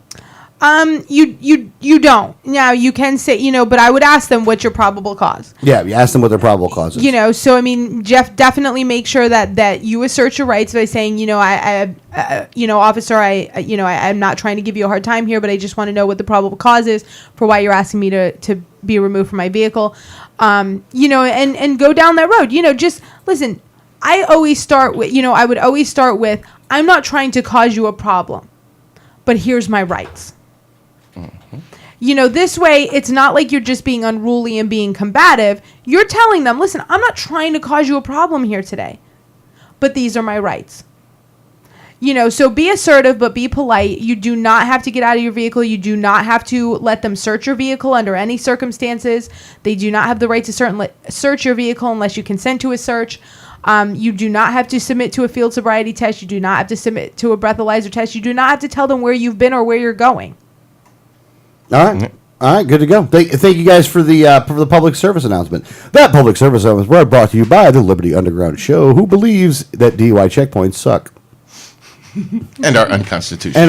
Yes, they definitely are. But, just so that you know that it is coming, if you're going to be on US 19 tonight after 10 o'clock, you could be selected for one of these checkpoints. And know your rights, like I said. But I always stress, there's no reason to be combative. Because that's just escalating a situation that you don't need to escalate. Be polite, but be assertive with your rights. Very good. Very, very good. Good job, guys. Thank you. All right. Now, back to, if you're unaware, right now, your legislature in Tallahassee is in session, which means that your rights are in jeopardy anytime that they're in office. Not even if you're on the road at 10 o'clock tonight. Yeah, even if you're on the road at 10 o'clock tonight, they still are. A lot going on in Tallahassee right now, so we're going to break down some of this stuff for you so you know what's going on and know what you should be talking to your representatives about, by the way. Yeah, and I have to say, the biggest thing, and we were talking about this as I was going through legislation, where you basically don't see the legislative calendar for the next day to see what they're going to be talking about until the night before because everything's moving so quickly. But I've been checking it every night, seeing what they're going to be talking about.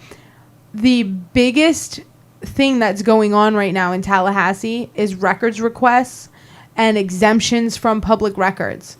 There are a myriad of bills about what you are now going to be allowed to see as public record and what is going to be exempt from them having to show you in public record.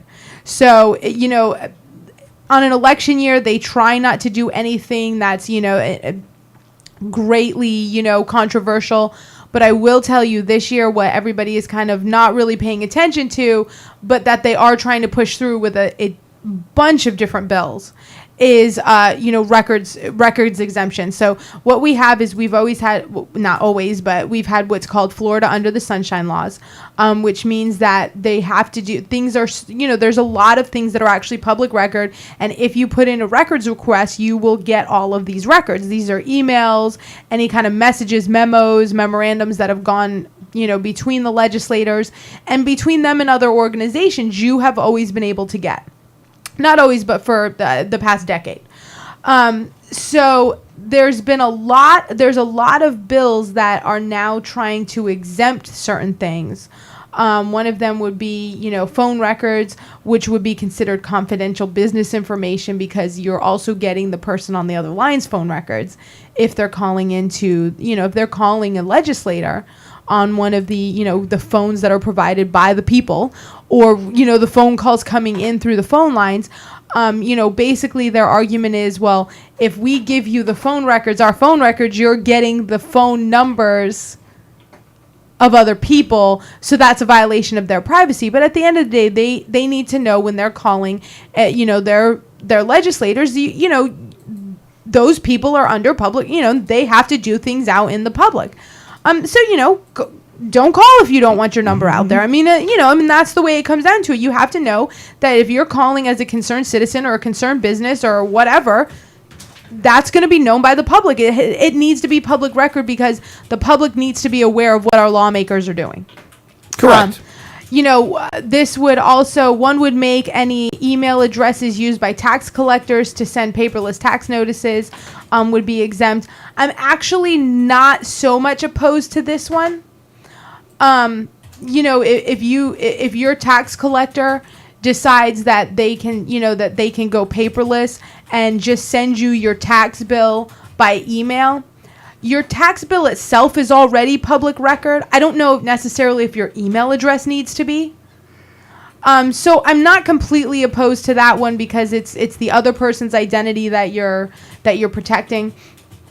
The one that I actually am kind of concerned with in the schools is that, and this is universities or state colleges, would make it to where if you were giving a donation to the schools, for research studies and things like that, you can now give that money anonymously. One of these bills would let you give it anonymously. Now, I'm not in favor of this bill at all, because I feel like public policy a lot of times is set based on studies and research that's done by our colleges.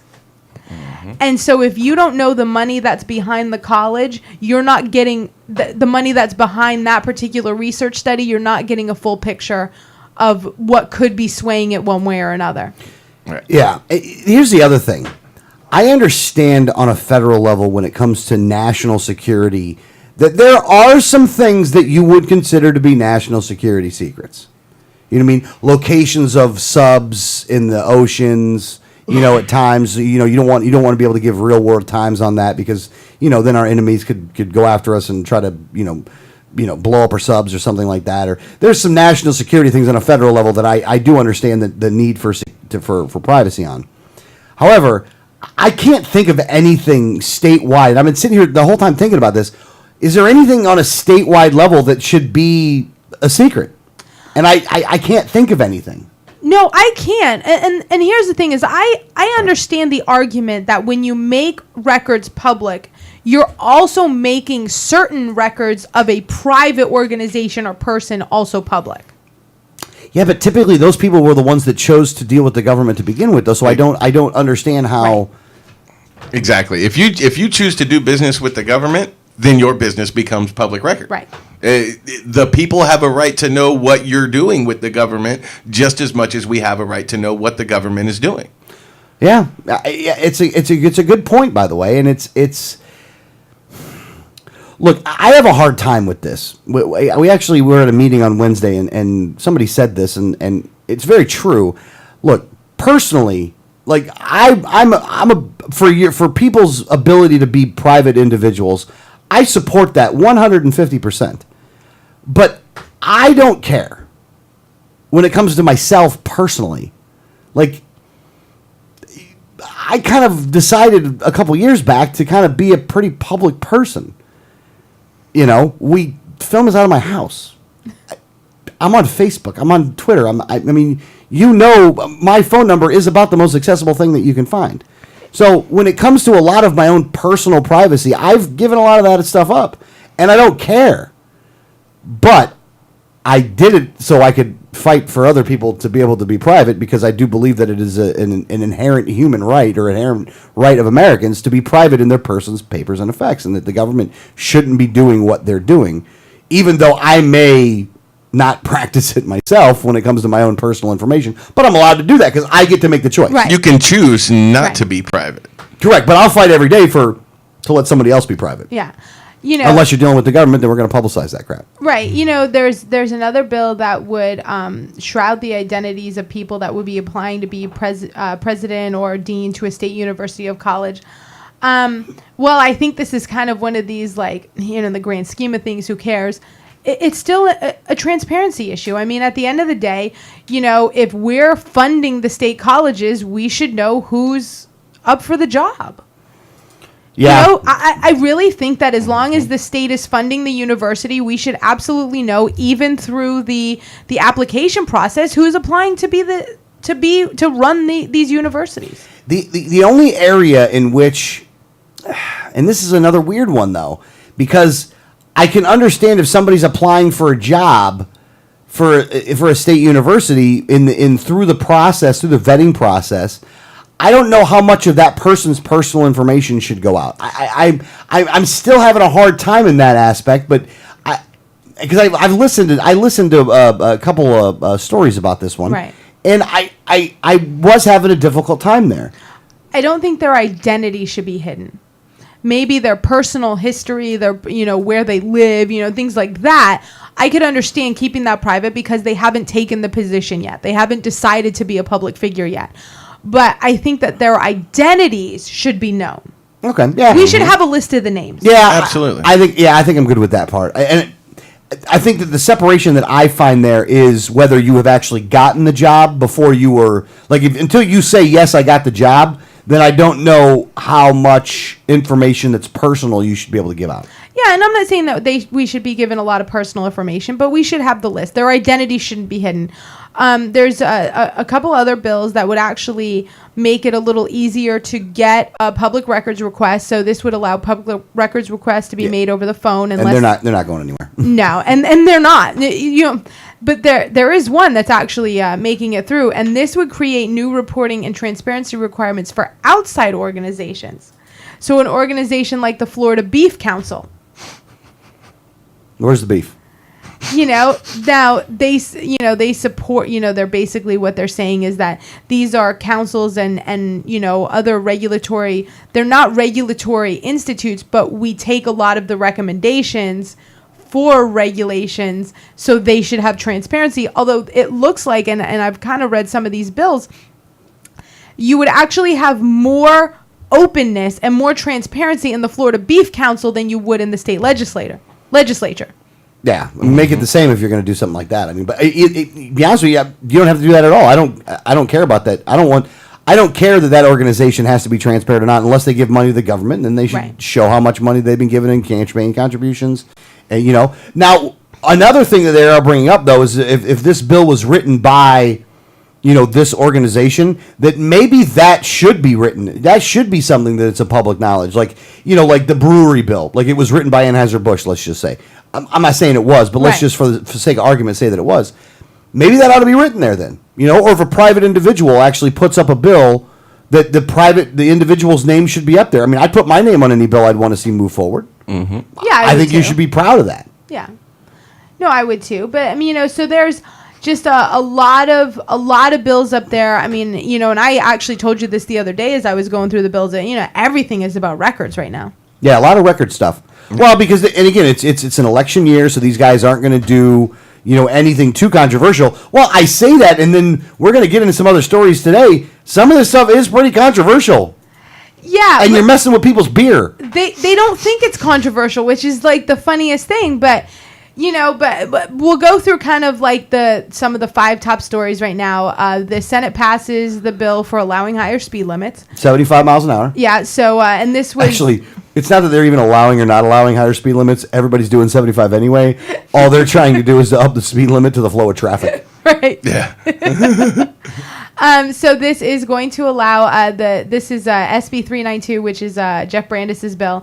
It was approved in the Senate 2711. So this will do an increase. And now I don't think this has been approved in the House yet, but it's actually one of those they knew that they were going to pass it. This was pretty much a done deal for the year. So, you'll see higher speed limits on all of your Florida highways now. Yeah. Weatherford and Gates are in a standoff over in-state tuition.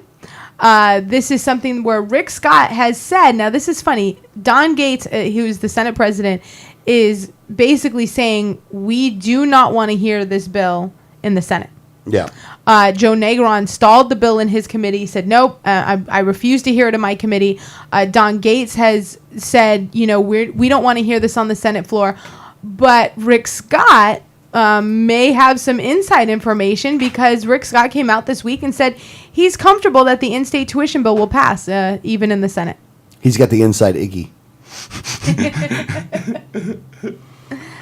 So, but not only is the Senate president and the Speaker of the House fighting over the in-state tuition bill, there's some other subsidies for education that they're fighting over. There's some pretty big battles going on with the budget right now, and this is what's funny, is that the Republicans control the House and the Republicans control the Senate, and they're still fighting over the budget.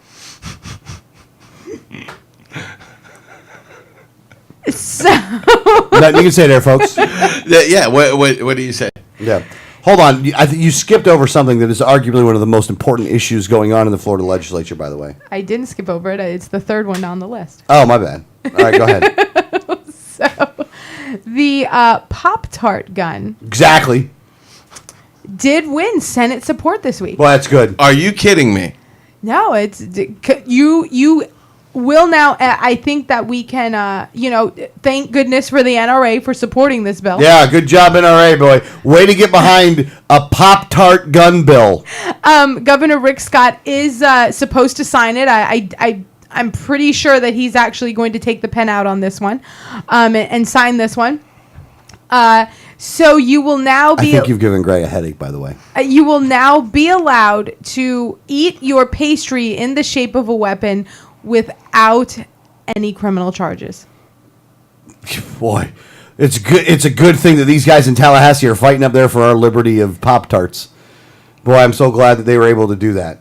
I'm so glad that you can now carry around your threatening pastry in safety while people who could use some relief from their chemotherapy and other illnesses are struggling in pain because they can't get the medicine that they need. Hey, look, because you guys want to sit and fight with each other over Pop-Tarts. Shaped like guns. The fact that the proposal was actually voted no on by 6 people has to tell you the idiocy of government now. Right now. There are 6 people in Tallahassee who think we need to ban threatening pastries. Couldn't make this up, folks. Your pastries cannot be shaped like a weapon. That's illegal. At least to 6 people it should be. Yeah, it should be. I do want the names of the 6 people that voted against it, by the way.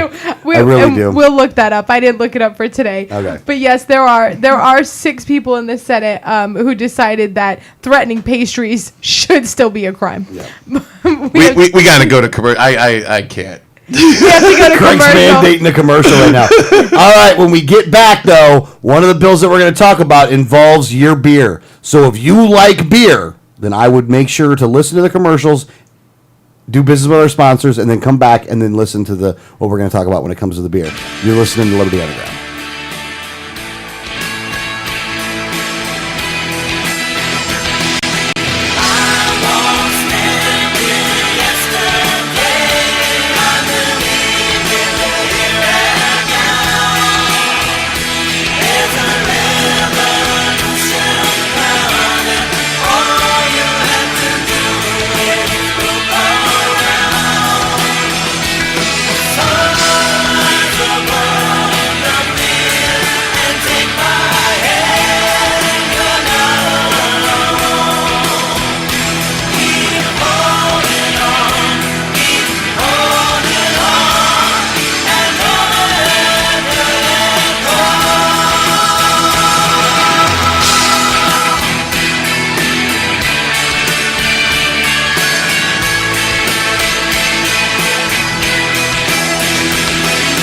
Hi, this is Gary Johnson, and you're listening to the 1787 Radio Network. The Libertarian Party of Florida is excited to announce the 2014 State Convention. Join libertarians and friends from across the Sunshine State to hear great speakers including 2016 presidential candidate Darrell W. Perry, the chair of the National LP Jeffrey Neal, plus Donald Belanti, George Phillies, Wes Benedict, Tony Stiles, and more. Be sure to reserve your seat early for the banquet Saturday evening with keynote speaker Judge Jim Gray. Jim Gray, the former judge of the California Superior Court and author of Why Our Drug Laws Are Failed, was Gary Johnson's 2012 presidential running mate. Arrive early to mix and mingle with friends at the Friday Night Social. All special events are open to the public, so even if you're not a registered libertarian, you are welcome to attend. The convention dates are approaching fast. Join us in Tampa Bay, May 16th through the 18th. Go to lpf2014.org to get your tickets today. Facts about the red light cameras. Fact, you are guilty until proven innocent. The Fifth Amendment to the U.S. Constitution grants you the presumption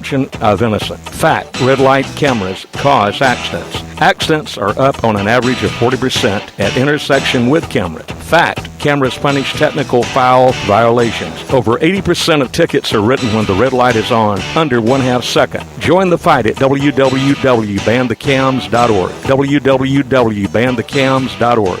If you received a ticket in Florida, contact Oropesa Law Offices, 800-774-9883 or tacklemyticket.com. Attorney Oropesa understands the stress associated with being charged with a traffic ticket. In many non-criminal ticket cases, there may be no court appearance, no points, and no traffic school. Attorney Oropesa handles criminal violations, DUI, and license suspension matters. Don't face these serious legal matters alone. Initial consultation is free. Call now and you will be advised about any potential defense, constitutional rights violations, the possibility of having your driving privileges restored, or preventing a suspension from going into effect. If you've been classified as a habitual traffic offender, have a driver's license suspension matter, or a pending DUI case, call Oropesa Law Offices now so you can be advised about your particular case. Call 1-800-774-9883 24 hours a day, 7 days a week, or visit tacklemyticket.com. Main office in Pinellas County and serving all of the Tampa Bay area. Find out more at tacklemyticket.com. Mention Liberty Underground and get 25% off. Liberty starts with a like. Facebook.com/Liberty Underground. You know Going Postal offers shipping with UPS, FedEx, and DHL International, and they're a full-service post office. And Going Postal is not just your one-stop shop for shipping. They offer copying, laminating, faxing, packaging, and they even have a notary public service. Visit our friends at Going Postal at the following convenient locations: Palm Harbor at the corner of Tampa Road and County Road 1 in the Sweet Bay Plaza, St. Pete on 66th Street just south of Tyrone Boulevard near Publix, and be sure to visit their newest location at 35595 US 19 North at Alderman Road next to Publix in Palm Harbor. When the unthinkable happens, it doesn't matter if you save money in 15 minutes. It doesn't matter if your neighbor has the same insurance you do. In this moment, what matters is the quality of your independent agent and the company that stands behind them. Auto Owners Insurance has been recognized as highest in customer satisfaction with the auto insurance claims experience 5 years in a row by J.D. Power and Associates. For award information, go to jdpower.com. Call Row Insurance in Newport Richey today at 727-376-0030. Welcome back to Liberty Underground. Oh, and by the way, if you'd like to call the program, the number is 1-800-525-4032. That's Refresh Telecom, 1-800-525-4032. You can tell by our inability to properly give that out at the right times, the wantingness we want to have you call. Okay, now I did, for Greg, look up who voted no on the pastry in the shape of a weapons bill. Oh, my God. Give me the names. Gibson, Senator Gibson, Senator Joyner, Senator Margolis, Senator Sachs, Senator Sobel, and Senator Smith. Now, do you remember who Senator Smith is? No. Okay. We talked about SB 130, right? The changes to Stand Your Ground? Yeah. You know who put in the bad amendment that changed it? Oh, that was Smith? That was Senator Smith. Oh my gosh! So he's not only is he against guns, he's against things that look like guns. Right. He's anti-pastry. I wonder if we could actually get Senator Smith to sponsor the "You Cannot Stand Your Ground with the Pastry" bill. I'd like to try to get that. You know what? Can I use a loaf of French bread though? Because those are pretty hard. That could be classified as a weapon by Senator Smith. I'm just saying he's that guy. Don't do it. Don't do it. Just don't do it. Now, 17 people voted no in the House. And this was Thurston, Stafford, Rogers, Watson, both Watsons, Richardson, Rangel, Rader, Jones, Kerner, Lee, McGee, Pafford, Gibbons, Berman, Bracey, and Cruz. I want to ask those 6 people some questions. What exactly are the weapons that we are not allowed to eat our Pop-Tarts into the shape of? Clearly, modern pistols are out. Right. What about, can I eat it into the shape of a halberd? Well, maybe we could have done an amendment to appease those, that you could bite your pastry in the shape of a weapon as long as it wasn't a semi-automatic weapon. Oh, well, yeah. It's a revolver. Yes. Maybe they seem to like the shotguns. Okay, no shotguns. Can I eat it into the shape of a Civil War era cannon? Yes. Okay. Yes. Because then I could say I'm a reenactor and it's okay at that point. Well, actually, you're only allowed to do it at the reenactments. I wonder if Senator Smith would also like you to ban you biting your pastry into the shape of like a 30-round magazine. I think that Senator Smith would like to ban anything he could. I don't think there's anything that this guy doesn't want to ban. He loves the banning. He's pro-ban. So and this bill also made it to where you could put snap together blocks into the shape of a weapon, and you could also draw a weapon. And maybe it was the drawing that Senator Smith. I don't know if they should do that because to. the pen is mightier than the sword.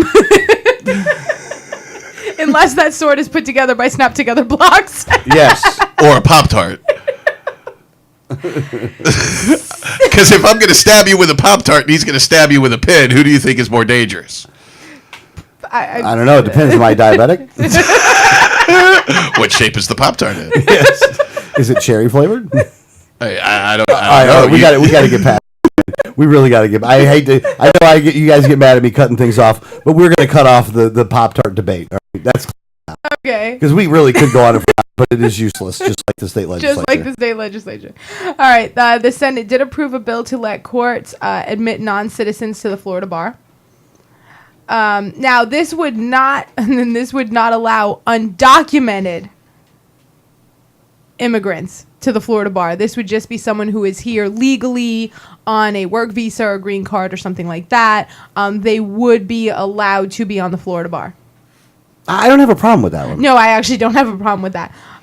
There's also the schools did stop serving Mountain Dew before the FCAT after several complaints. Why? Yeah, go to Red Bull. Yeah, they should be serving Jolt and Red Bull. Are you kidding me? No, I don't know if they should. If you have to drug our children, even if the drug is sugar, to perform on the FCAT, maybe we need to be looking at the FCAT. Have you been to public school lately? How can you not drug them and expect them to want to go there? You know, Greg is raising a good point, by the way. I do have to agree with him on that one. There's a bill right now that would help hospitals, and I'm not actually. I actually don't like this bill. So I'm actually glad that it's stalling. But what this would do was shield hospitals from any legal action that would be taken over things that would happen in the trauma centers. So they can cut off the wrong leg and you have no repercussions. Right, you would have no repercussions. So this has stalled in the state in both houses actually, which I feel is a good thing that it stalled because I think this is a bad bill. Listen, if you do harm to someone, you do harm to someone. That's just the way it is. I'm really not for any law that says you're not allowed to bring your grievances issue to a court of law. Yeah. Yeah, I'm with you on that one. So this was a bad bill. It has stalled. The hospitals are not happy about that. But then again, stop cutting off the wrong people's legs and you wouldn't have a problem. Yeah. Now, the Florida legislature also has a bill in. It's SB 1672. This would actually allow people who couldn't get policies through like State Farm and all of the mainstream this would be for your homeowner's insurance, and would not have to choose Citizens anymore. They could go to what's considered an unregulated insurance policy. There's a word for this and I cannot think of the word. Oh well, I just can't think of it. There's a word for these types of policies, but renegade. No, that's not the word. Surplus lines. That's it. There you go. So the surplus lines of insurance are basically an unregulated insurance policy that you would be able to get. You have to know, you would be told that this is a policy from an unregulated insurance agency. So the government isn't involved, which to me says yay. I would rather have that. But this would allow you to use those for your insurance. But they have to tell you that it's unregulated. Now, people in the media are actually, having a field day going, oh my gosh, the state legislature is opening you up to this unregulated industry. I wish they'd open us up to a lot more unregulated industries. I actually wish they'd stop regulating industries. Yeah, I'm kind of down with that, actually. I mean, here's the thing. Uphold contract law, and that's it. Right. So this would, and most people who would choose this kind of policy over something like Citizens would see a 15% reduction. If Citizens would be 15% higher. Now, obviously, a traditional insurance will probably be much lower, but traditional insurance insurance companies aren't writing policies because of the huge amount of sinkholes and other natural occurrences that we have here in Florida. This would give you a private option instead of you being forced onto the public option, which is Citizens Insurance. So I actually don't mind that bill. I wish they actually stop regulating all of it. There's the one industry regulation that we've been talking about quite a bit is SB 1714. This is the microbrewery bill. It has changed since last week. Last week, this was the microbrewery extortion bill. It has changed a little. I don't know if it goes along the lines of extortion completely, but it's still along that kind of path. But this would exempt any brewery that produces under 2,000 kegs from being in the three-tier system. But anything over 2,000 kegs per year would now have to enter into the three-tier system. If you didn't listen last year, the three-tier system is where the producer, the distributor, and the retailer have to be three different financial, they can't have a financial stake in each other. These have to be three completely separate entities. But what would happen is a lot of microbreweries basically sell their own product, not really to a lot of bars or a lot of, 7-Elevens. What they do is they sell their own product in their own retail stores in what's called a tasting room. So they give you a taste of the beer, and you can choose whether to buy it or not after you've tasted it. What this would do is they would still be, if you produced over 2,000 kegs per year, you would still be able to have a tasting room. You would be able to serve beer on tap, and you'd be able to serve beer for off-site consumption, which is, someone takes beer home and they're going to drink it at home, in a growler. But a growler is unsealed. So, and anyone who knows anything about carbonated anything, you're not saving this for a long time because it's unsealed, so it's going to go flat pretty quickly. Mm-hmm. But you will not be able to sell any sealed packages, that means cans or bottles or anything that's sealed, unless you went through a distributor. The distributor, and all of the beer that you produce in these sealed containers will now have to leave the premises, and the distributor will take them. They'll store them for you. You're going to have to buy them back at a 30% margin higher. And that's the only way you'll be able to sell them in your tasting rooms, if it's sealed. Wow. Now, just to put this in perspective, because, everyone says, all right, well, we believe that everyone does need to be treated equally in the marketplace. So they're saying, well, we have to keep people equal. If Budweiser has to do it, where's the line where these microbreweries have to do it? As much as I hate the three-tier system, I think the three-tier system needs to go, even for a company like Budweiser. Okay, if you want to create that line where a microbrewery is no longer micro but becomes a major brewery, where is the line? Well, just to put it in comparison, 2,000 kegs is what they're considering the standard. Anheuser-Busch produces 80 million kegs per year. 80 million. Yeah. What's 10% of that? Would be 8 million.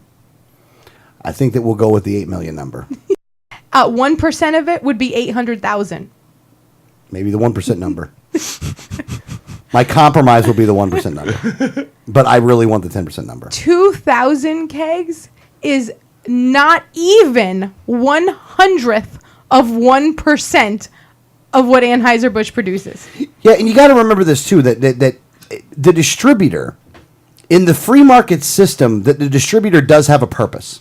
So yes. I am not against distributors in the way that you might think that I am. What I'm against is the force, is the government monopoly on these things.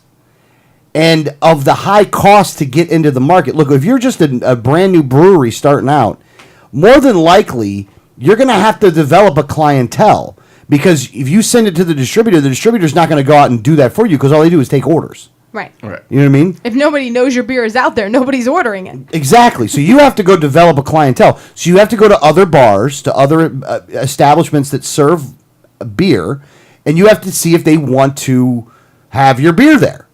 Well, in the beginning, you're going to have to do that and deliver it yourself. You're going to be the distributor. Logistically, that's just what you're going to have to do. The only thing that makes sense. When it comes to a certain point, let's say you get popular. Let's say you're selling a lot of beer. At a certain point, you're going to need the distributor. But let them make the determination as to when they'll need the distributor. If that's the case, then the distributor, there's going to be more competition. So, a lot of people like this kind of beer. You know what I mean? A lot of people like the beer itself. And so, at a certain point, they're going to need the distributors to do this. Right.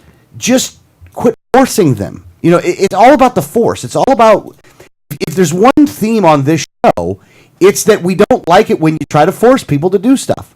At the end of the day, it makes sense for a company like Anheuser-Busch to use a distributor because the amount of overhead that it would take, the insurance on all the trucks, employing all these people, just, having these huge warehouses would be tremendous on someone who's producing 80 million kegs per year. It makes sense to go through a distributor. Yep. Because they would have to have a nationwide network. You have to have, dispatch. You have to have a ton of different things that now Anheuser-Busch doesn't have to worry about. Correct. It doesn't make sense for the guy who's a one-man operation with one, vat where he's making beer and he's making one different kind every day because he's one person by himself and bottling it himself. It doesn't make sense for him to give it to a distributor. Well, even a lot of the small people have like 5 or 10 employees or even 20 employees. I mean, but even those guys, it's still the same thing. It's still a little small mom and pop place. Right. You know what I mean? One person can't do it. I mean, one person alone logistically couldn't. You need to hire some people to do this stuff. But it's just a bad bill. And the problem is that one of the reasons that you don't have anybody wanting to go to Tallahassee to try to get something done is that this is the ramifications of this, because the craft breweries were upset about the 64 ounce growler rule. The fact that they couldn't serve that when everybody else in the country could. 64 ounces was a good size. They had a problem, so they go up and go, legislature, we got a problem. They're like, well, we'll give you the 64 ounce thing, which literally is another size, but we're going to regulate the crap out of you. Right. And this is what happened. The beer distributors went to the state legislature and said, wait a minute, we're one of 3 states in the entire nation that outlaws a 64-ounce growler. Production equipment, everything throughout the country is set up for 64-ounce growlers. We just want the same thing every other state has. Yeah, it's a size. It's like banning medium. No one can ever wear the size medium anymore. Yeah, that's what it's like. It's like banning medium. Like, what kind of a jerks are you people to ban medium? Who do you think you are up in Tallahassee? Well, we're going to pass the Pop-Tart gun bill, but don't put it in a 64-ounce size. You can have a Pop-Tart that's shaped like a gun as long as it's under 12 inches. Yeah. And Senator Stargell, I really do hope your 30 pieces of silver was worth it. It's really just... You have no understanding of the free market whatsoever. You really don't. It really is sad that your party is considered like this pro-business party and this pro-liberty party, because you're not. I mean, you ain't even close. And you are Exhibit A, Senator Stargell, as to why. You just don't even at all understand the free market. Yeah, and I was listening to the committee hearing where, Senator Stargell was being asked, well, why are they having to buy their product back? What are they doing? And what she, and I have to give it to Jack Latvala on this one. He really kind of grilled her on this and said, why do they have to buy back their own product? And her answer was, well, to keep the 3-tier system.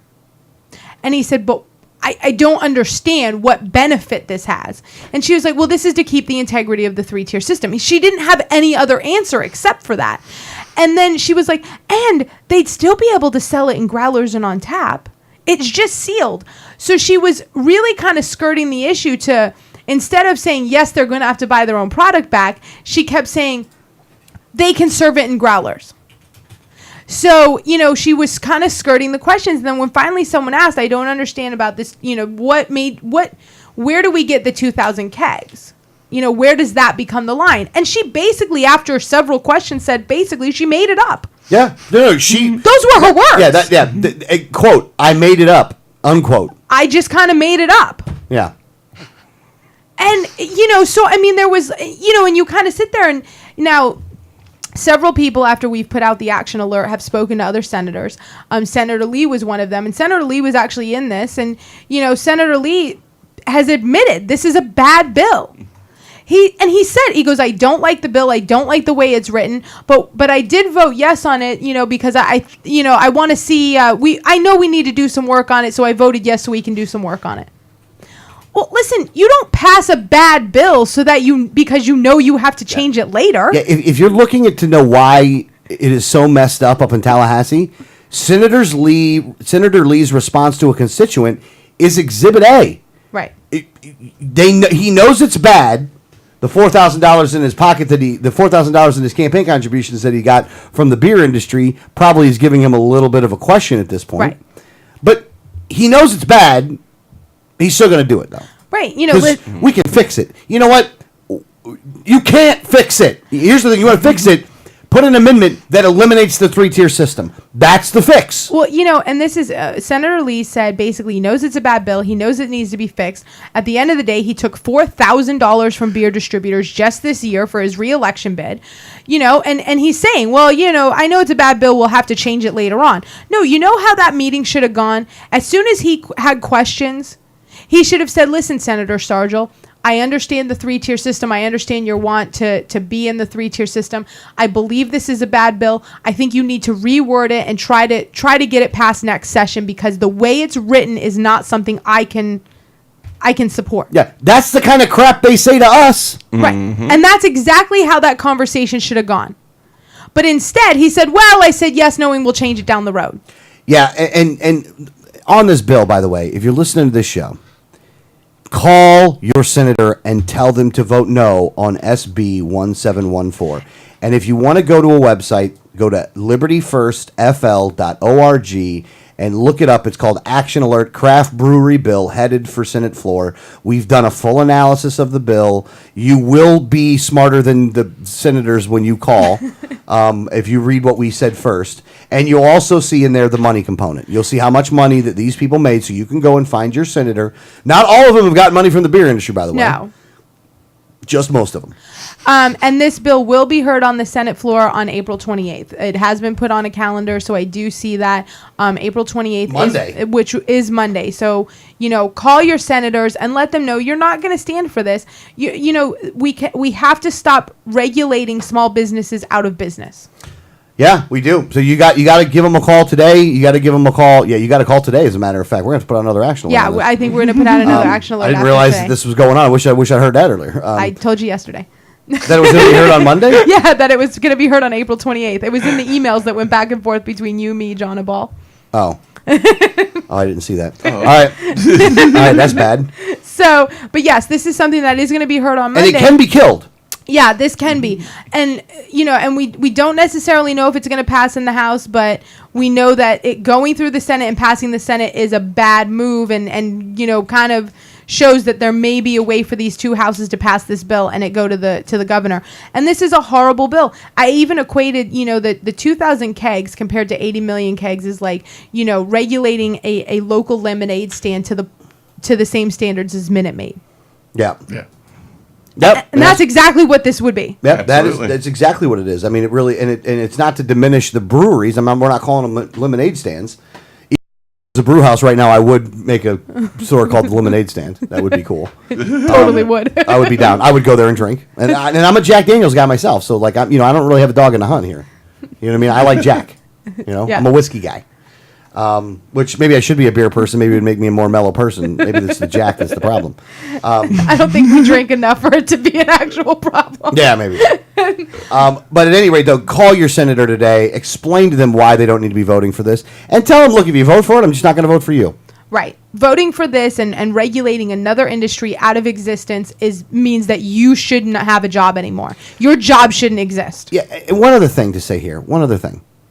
We are having this discussion with a legislature that is majority Republican. There's the majority in the House, majority in the Senate, and the governor is a Republican.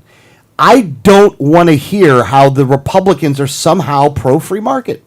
I don't want to hear it because it's not true. It's just, this bill is proof enough that this thing has a chance. The fact that this thing has a chance right now goes to show you that they don't believe in the free market. Or look, they can claim that they believe in the free market, but they don't believe in the same thing that I believe in, because they don't believe in what would be Webster's definition of the free market. It makes me sick that this is what we have going on in Tallahassee. That you guys, that Kelly Stargell thinks that there's the time available to sit around to figure out a way to put more people out of work, because this bill will cause further unemployment. This is the craft beer industry does employ about 10,000 workers across the state of Florida. And it's a booming industry, which means that it's going to hire even more people than that. Most microbreweries at this point are looking to expand. And most of them have said, one microbrewery basically was up there testifying, saying that their break-even point is 14,000 kegs. Yeah. That's their break-even point. Yeah. This would severely damage them. Well, it'd take them from 14,000 to probably 40,000.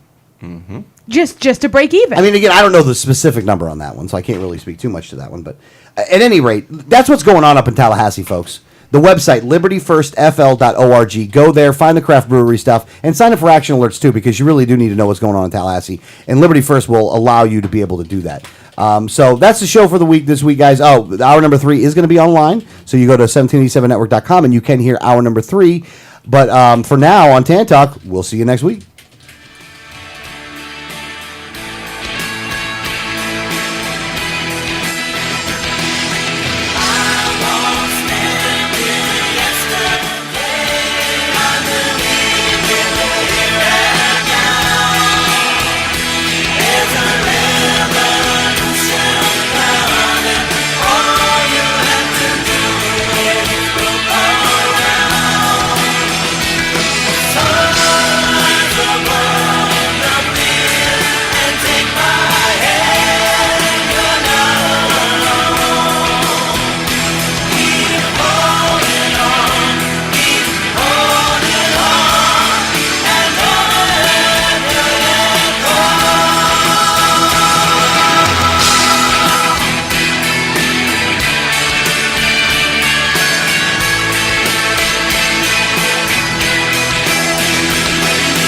Hi, this is Gary Johnson, and you're listening to the 1787 Radio Network. The Libertarian Party of Florida is excited to announce the 2014 State Convention. Join libertarians and friends from across the Sunshine State to hear great speakers including 2016 presidential candidate Darrell W. Perry, the chair of the National LP Jeffrey Neal, plus Donald Belanti, George Phillies, Wes Benedict, Tony Stiles, and more. Be sure to reserve your seat early for the banquet Saturday evening with keynote speaker Judge Jim Gray. Jim Gray, the former judge of the California Superior Court and author of Why Our Drug Laws Are Failed, was Gary Johnson's 2012 presidential running mate. Arrive early to mix and mingle with friends at the Friday Night Social. All special events are open to the public, so even if you're not a registered libertarian, you are welcome to attend. The convention dates are approaching fast. Join us in Tampa Bay, May 16th through the 18th. Go to lpf2014.org to get your tickets today. Facts about the red light cameras. Fact, you are guilty until proven innocent. The Fifth Amendment to the U.S. Constitution grants you the presumption of innocence. Fact, red light cameras cause accidents. Accidents are up on an average of 40% at intersection with cameras. Fact, cameras punish technical foul violations. Over 80% of tickets are written when the red light is on, under 1/2 second. Join the fight at www.banthecams.org. www.banthecams.org. If you received a ticket in Florida, contact Oropesa Law Offices, 800-774-9883 or tacklemyticket.com. Attorney Oropesa understands the stress associated with being charged with a traffic ticket. In many non-criminal ticket cases, there may be no court appearance, no points, and no traffic school. Attorney Oropesa handles criminal violations, DUI, and license suspension matters. Don't face these serious legal matters alone. Initial consultation is free. Call now and you will be advised about any potential substantial defense, constitutional rights violations, the possibility of having your driving privileges restored, or preventing a suspension from going into effect. If you've been classified as a habitual traffic offender, have a driver's license suspension matter, or a pending DUI case, call Oropesa Law Offices now so you can be advised about your particular case. Call 1-800-774-9883 24 hours a day, 7 days a week, or visit tacklemyticket.com. Main office in Pinellas County and serving all of the Tampa Bay area.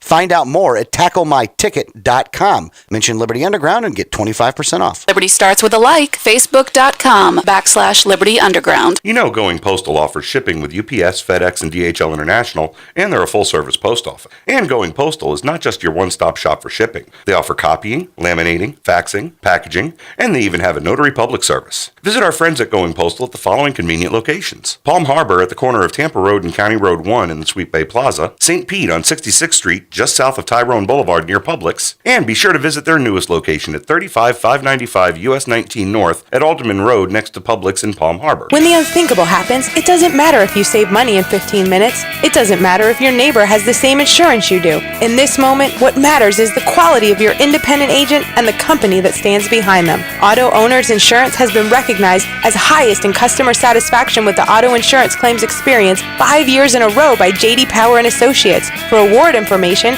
go to jdpower.com. Call Row Insurance in Newport Richey today at 727-376-0030.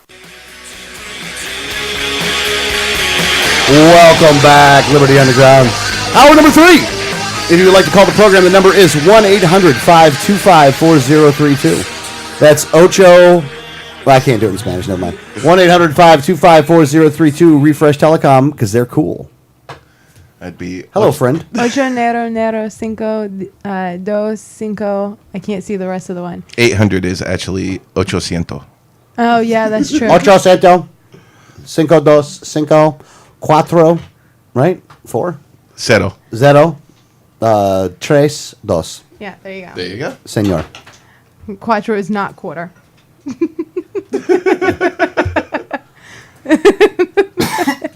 We need to make a phone call. Let's make a phone call, folks. Yes. Making the phone calls. Let's make the phone calls. Time to make the donuts. Time is on my side. Yes, it is.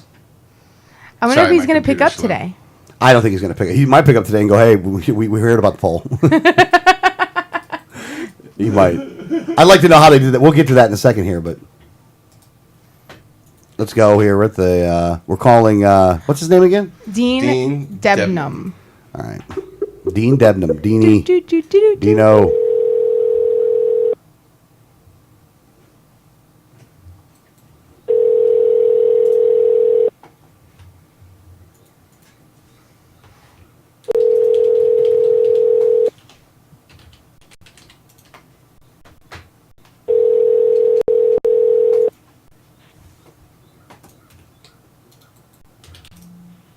Dean can't come to the phone right now. Please leave a message. Hey, Dino. This is Alex, Liberty Underground. You're live on the air. Well, you're not, but your answer machine is. Hey, like we said before, Adrian Wiley, Libertarian, Governor, Florida. Include him in the poll. All right? Again, Adrian Wiley, Governor, Florida, Libertarian. Include him in the poll. Damn it. Anything you guys want to add this week? I don't have too much to say to Dino this week. And get out from under your desk. Seriously. Yeah, really? You are embarrassing yourself, sir. You know, just answer. We would just like to have a conversation with you once in a while. Yeah. Yeah. If you have one conversation with us, we will stop calling you every week. No, we won't. No, we won't. Okay. Sorry. Yep, exactly. All right, Dino, we'll see you later. That's all we're doing today with that guy. He's a little short and sweet. Yeah, there's a lot to get to here. Alex wasn't into it this week. No, not really. Not really. Apparently, it did get old. Well, there's just a lot going on. You know what I mean? There is a lot going on. One of our listeners says, "What would you do if you actually got him?" I honestly don't know. I don't know. At this point, I really don't know. I would be like, I would probably go, dude. And this happens in our actual, like, our day job. We have to call a lot of people, and, you always get, like, can I send you to their voicemail? And every once in a while, you think that you're going to someone's voicemail, and they're at their desk, and they pick up, and you're like, hi. Yeah, how you doing? So that is exactly what we'd do. We'd be like, hi. Yep, exactly. So there you go. That's the answer. Mm-hmm. Now, two different people, organizations did polling on the governor's race this week. Rasmussen and Mason Dixon. Now, Rasmussen didn't have him on, right? Yeah. Well, no. Rasmussen did not have him on. They had some other candidate. They had some other candidate, huh? Yes, they did have some other candidate. Really? Yes. So what were the numbers at there? Some other candidate got 6%. All right. There was 10% undecided. Charlie Crist had 45%, with Rick Scott getting 39%. Wow. Again, guys, Rick Scott has no chance. Really. I mean, now here's the other thing too. This was this was one that was done by 750 likely voters in Florida. Right. These are super voters. These are the super voters. Basically already have their minds made up. Now, here's the thing though. The thing that I take into account. You have to, for this election cycle, you're going to have to go past that because of amendment number 2. Right.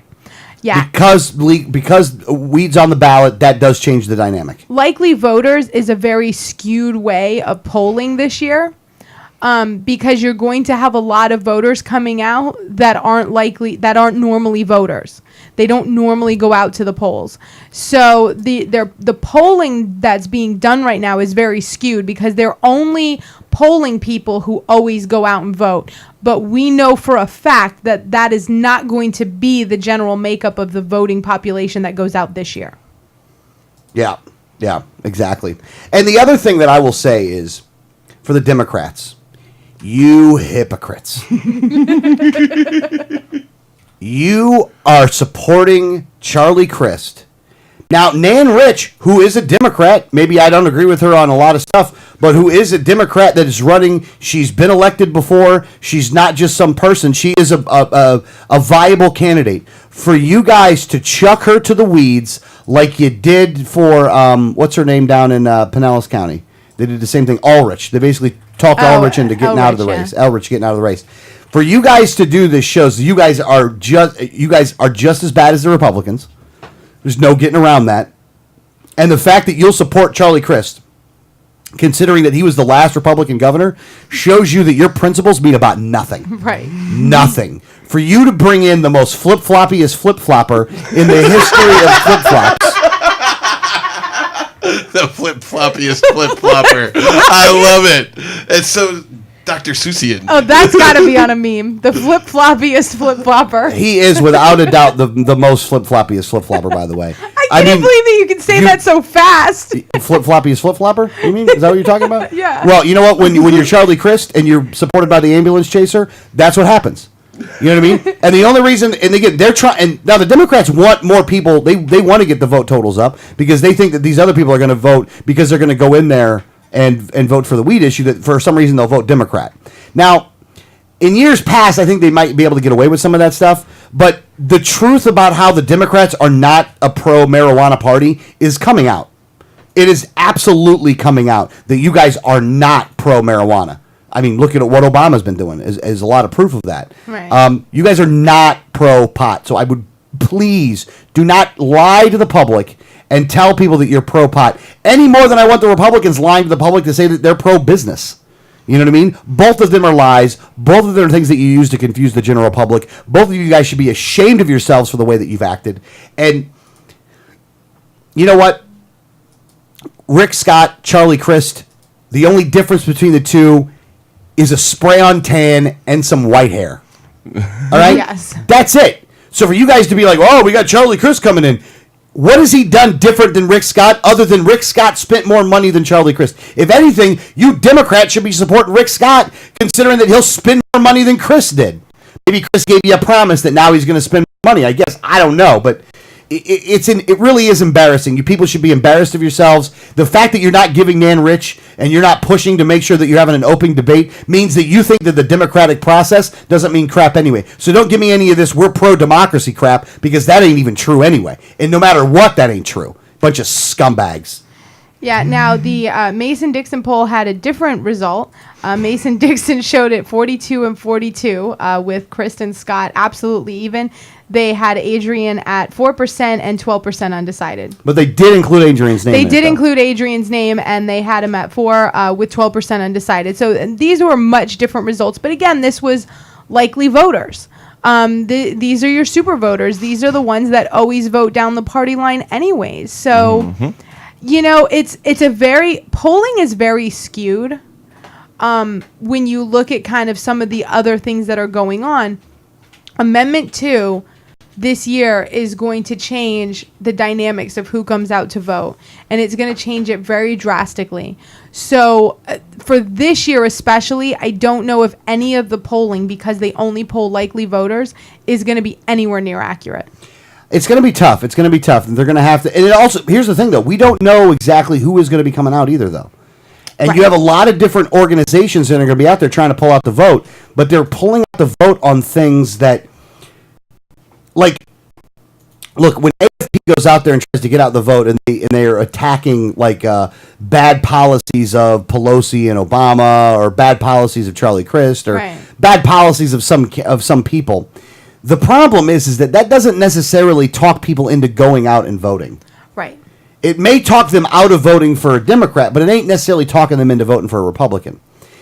This is a different issue. So if you have somebody that goes out there and that is working to get marijuana legalized, or at least medical marijuana legalized, that's a different animal. Like, you can go to somebody's house and say, vote for that issue. Now, what those people choose to do with, like, the people that go out there and they're trying to get this done, are they going to tell them to vote Democrat down the line? I don't know what they're going to do there on that part. I mean, they could go out there and tell them that. We'll see. I don't know. It's just going to be a different dynamic of voters this year. And I don't think that the pollsters are taking that into account as they're polling people, because the dynamic is certainly going to be way different. You're going to see a much higher voter turnout. People who you were not expecting to go vote are going to come out and vote this year. Yeah, and this is from Steven, by the way. When it comes to this, I want you to think about the polling going on, is that you have lies, damn lies, and then statistics. So, and sometimes people to try to pass those off as each other. Yes. Sometimes they're all the same. Now, we have been talking about Tallahassee legislation and things like that. Now, there was one bill that actually kind of stalled very early on and is not going to go anywhere. This was House Bill 1435. This was the drug testing of public officers. And what this bill said was that to maintain, to be in public office, to be an elected official, you would have to submit to drug testing. Now, this drug testing also did include sobriety tests, breathalyzer tests, that upon, coming in, that you would have to submit to these testings to make sure that you're not on drugs and that you're not drinking. This was sponsored by Representative Dane Eagle. Obviously with, most of these officials didn't agree with Dane Eagle that they should have to submit to any kind of drug testing or alcohol testing whatsoever. So the bill didn't move anywhere. Because they're all high on marijuana up there in Tallahassee. Yeah. Or barbiturates. So, or mescaline. So nobody really agreed with Dane Eagle that they should have to submit to a drug test. But Dane Eagle was very adamant about this, that he thought that anyone who was serving the public in an elected capacity should have to submit to drug and alcohol testing. So you're saying that he sounds like he's a man of his word, that what he wants to do is to make sure that this was going on. Does he live that way? Does he do that in his own personal life? Apparently, he's had a change of heart in recent days. Because on Monday, when he was pulled over after driving erratically and hitting a curb, the officers who pulled him over asked him to submit to a field sobriety test, and he refused. Really? He did. So he wanted to pass a law to make it that it was mandatory for representatives to do it, but then he, when given the opportunity to do it himself, said refused? No. Yeah, he did. Now, he may have been like, now when he went back to the legislature, like when he got bailed out of jail, he may have gone, you know what, you guys were totally right. That was such a bad idea. You think so? I think he could have. Because he not only refused the field sobriety test on the scene when he was arrested and taken to the Leon County jail, he also refused the breathalyzer test or any other kind of testing to see if he was driving impaired. Guess I wouldn't have gotten rid of that Second Amendment Preservation Act because karma has a way of biting you right in the pooper. He tried to make a left turn from the parking lot and almost struck the concrete median that was in his path.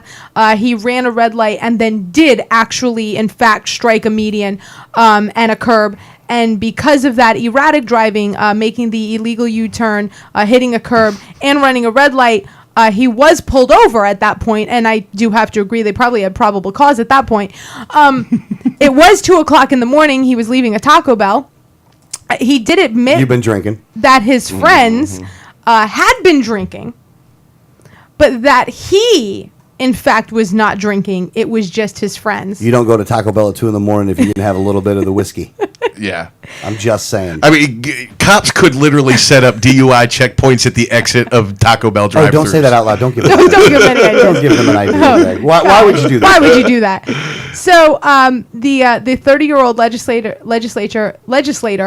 when he was asked to step out of the car and submit to a field sobriety test, said, "No, I'm good. I can make it home." That's funny. That's what I've always said too. No, I'm good. I can make it home. I can make it home. I can make it home. Listen, if you believe that Dane Eagle at 2 o'clock in the morning driving through a Taco Bell was only driving his friends around drunk, I hope to God you never have teenagers. Yeah. The police didn't buy it. They arrested him. And when he was in the jail, in the Leon County jail, he did not also submit to the breathalyzer test. We do not know what his blood alcohol level was. I think they may have done a blood, they probably did make him submit to a blood test at some point, or do something. That hasn't been released yet. He's saying, once the court case is cleared up, you're going to understand that he, didn't do anything wrong. You're going to see, really. For real. Oh yeah. I'm super serial. That answer he gave, by the way, was the biggest load of crap I've ever seen in my life. Now, when he was removed from the car, he smelled. The arresting officer reported that Representative Eagle smelled of alcohol and stumbled into the car. Yeah. But he was fine. He was good to get home. Yeah. And the other thing is this, though. If you went to the Taco Bell, there is a little bit of it could be that you were high. It could be. Well, because that could go either way with Taco Bell. And be honest with you, Taco Bell, man, that's a lot of people go there high. So maybe Dane Eagle was high. They're equal opportunity. Taco Bell did invent the ultimate stoner food when they combined their tacos with Doritos. Yeah. That's true. There you go. A very good point, by the way, Greg. I Thank think you for we should have clarifying. to check the bag. If he had the Dorito tacos, then it may not have been alcohol. You're right. Like if he went with just like a regular soft taco Supreme. Then it could be. He could have been boozed up. I got you. That's a good point, by the way. But and I have to tie this all in because Because it all ties in. Representative Eagle is from one of our favorite places, Collier County, who apparently has a huge issue with elected officials and their alcoholism. Yeah. Do you? Go ahead. Although at least this time, Representative Eagle did not trade his alcoholism in for cocaine. At least he actually was just staying on the booze. What did he blame it on? Was it? He says no. Once the court case is done, you're going to realize that not everything is the way it seems. Oh, so he didn't blame it on Obamacare. No. He just said it didn't actually happen. It didn't actually happen. Okay. I actually have to give Trey Radel credit. At least he admitted it happened. This is true. at least he had the testicular fortitude to admit that, yes, I have been blowing coke. At least he could say it was Obamacare's fault. Dane Eagle was like, no, I was just driving my friends, like they were drinking, and I was just driving, I was the DD. Now, I have heard a couple people say, that he's there on his off time. This is unfortunate, but he was there on his off time. Now, I do want to remind everyone that while a legislator is in Tallahassee, they are not ever off of your dime, because not only do we pay them a salary, but they also get an allowance for room and board. So they get so much money per month and per week to pay for their food, their lodging, and everything else that would get them to be able to stay there. So they are always on your dime 24/7 while in Tallahassee. Yeah. Yeah. Damn it.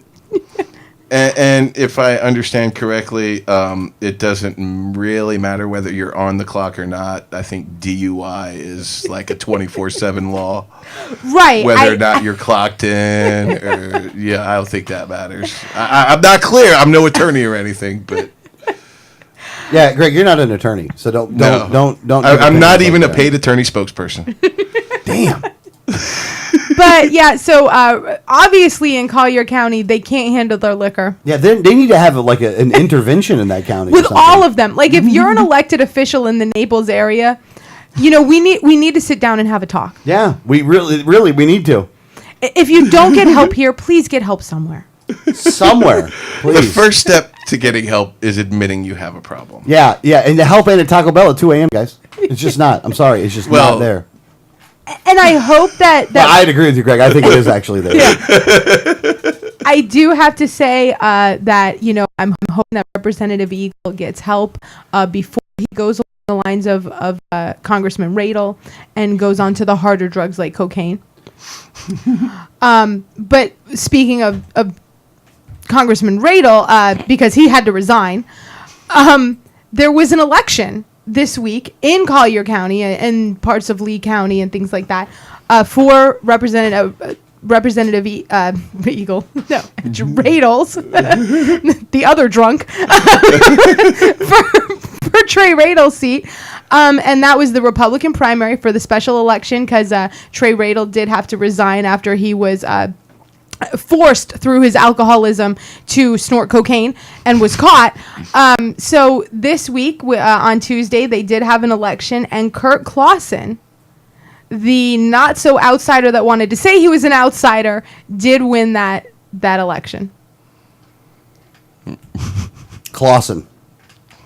Like the pickles? Like the pickles. No, like the pickles. Kurt Clausen, in all reality, was... I guess he wasn't the worst candidate in the race between all the Republicans that were there, but he was tied for being the worst one. Because Elizabeth Benequisto is really bad, too. Yeah, Benequisto is bad, too. Now, there was a guy in that race, I think Deardorn or something like that. Drakehorn. Now, Drakehorn was actually... I kind of liked him. He was okay. Yeah. But what happens is that this Kurt Clausen guy who got, bailout money and is pretty much in bed with the establishment, considering that he gave Mitch McConnell, a $10,000 donation? Yes, right before he did. The guy that voted for the bailouts got a $10,000 donation from a guy that took advantage of the bailouts. Right before he decided to run for office. Yeah, before he decided to run for office. So this guy, Clausen, wins the race. Now, the reason he won the race, though, is that the fake, the establishment Tea Party groups, and some Republicans down there, in particular Byron Donald, so let's make sure we get the name right here, who's somebody we actually supported in 2012 when he ran for Congress, and we see how far along he's faded out. Another reason why you shouldn't join the Republican Party is that people like Byron Donalds end up just being establishment tools, which he is. Again, he's free to call the program he wants to. You're an establishment tool for what you've done. Make no mistake about it. That's what you did. But this Clausen guy, who's a bad guy all around, they supported him. The Tea Party Express and their 5 members or whatever, they supported him. All these other groups that are fake groups, they're not even like, they don't have real people around. They basically use it as a ploy to be able to say that, well, we support this person or we support this person, went out and supported Clausen. So Clausen's like, well, we got the grassroots support.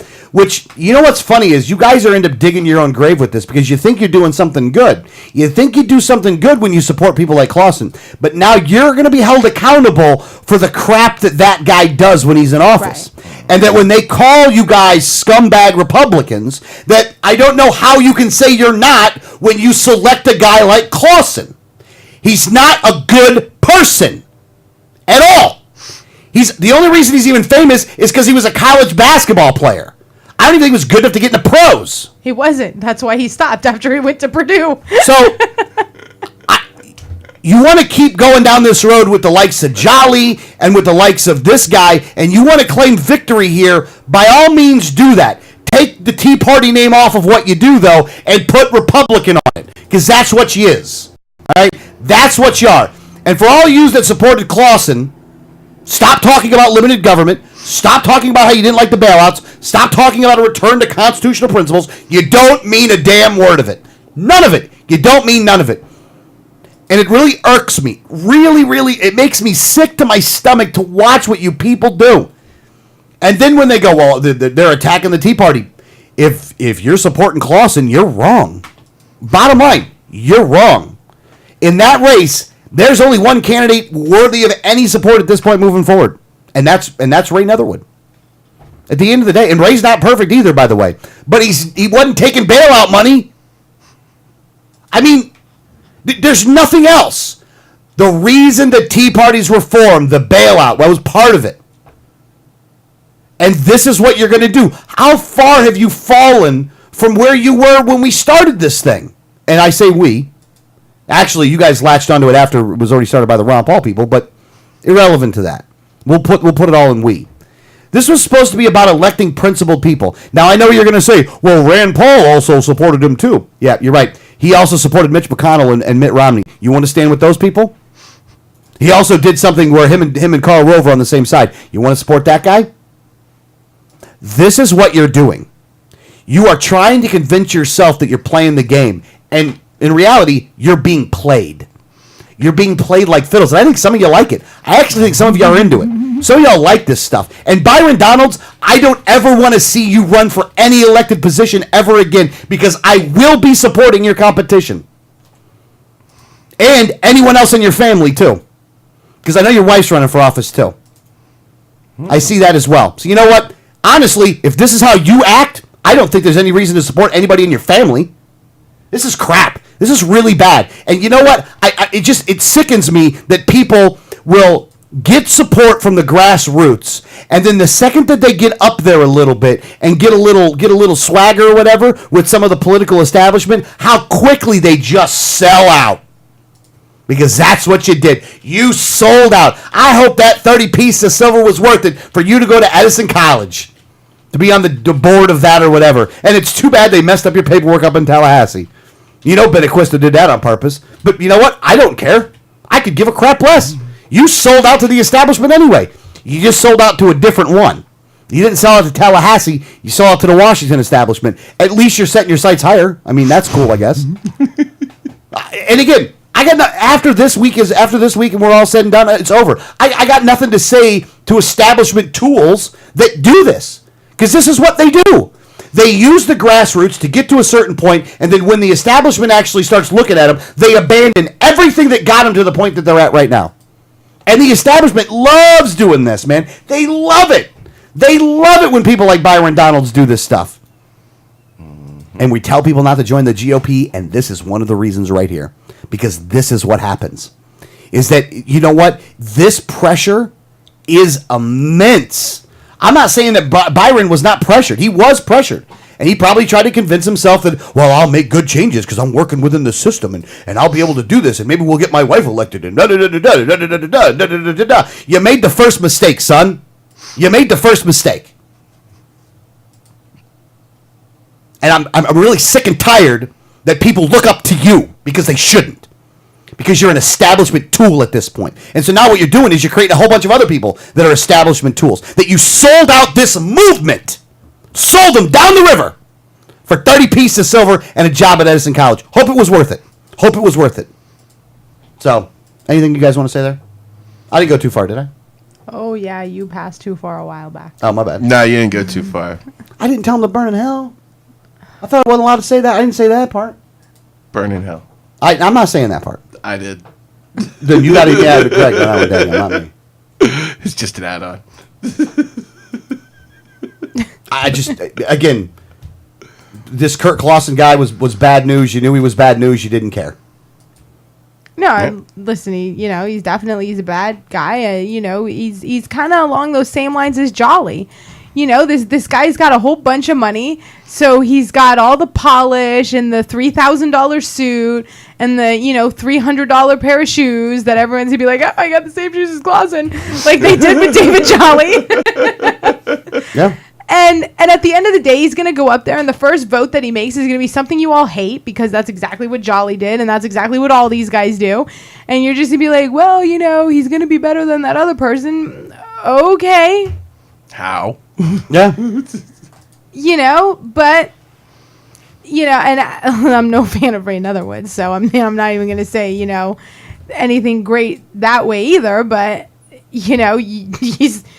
He's actually, and this is, kind of a low bar then, because he is your best choice.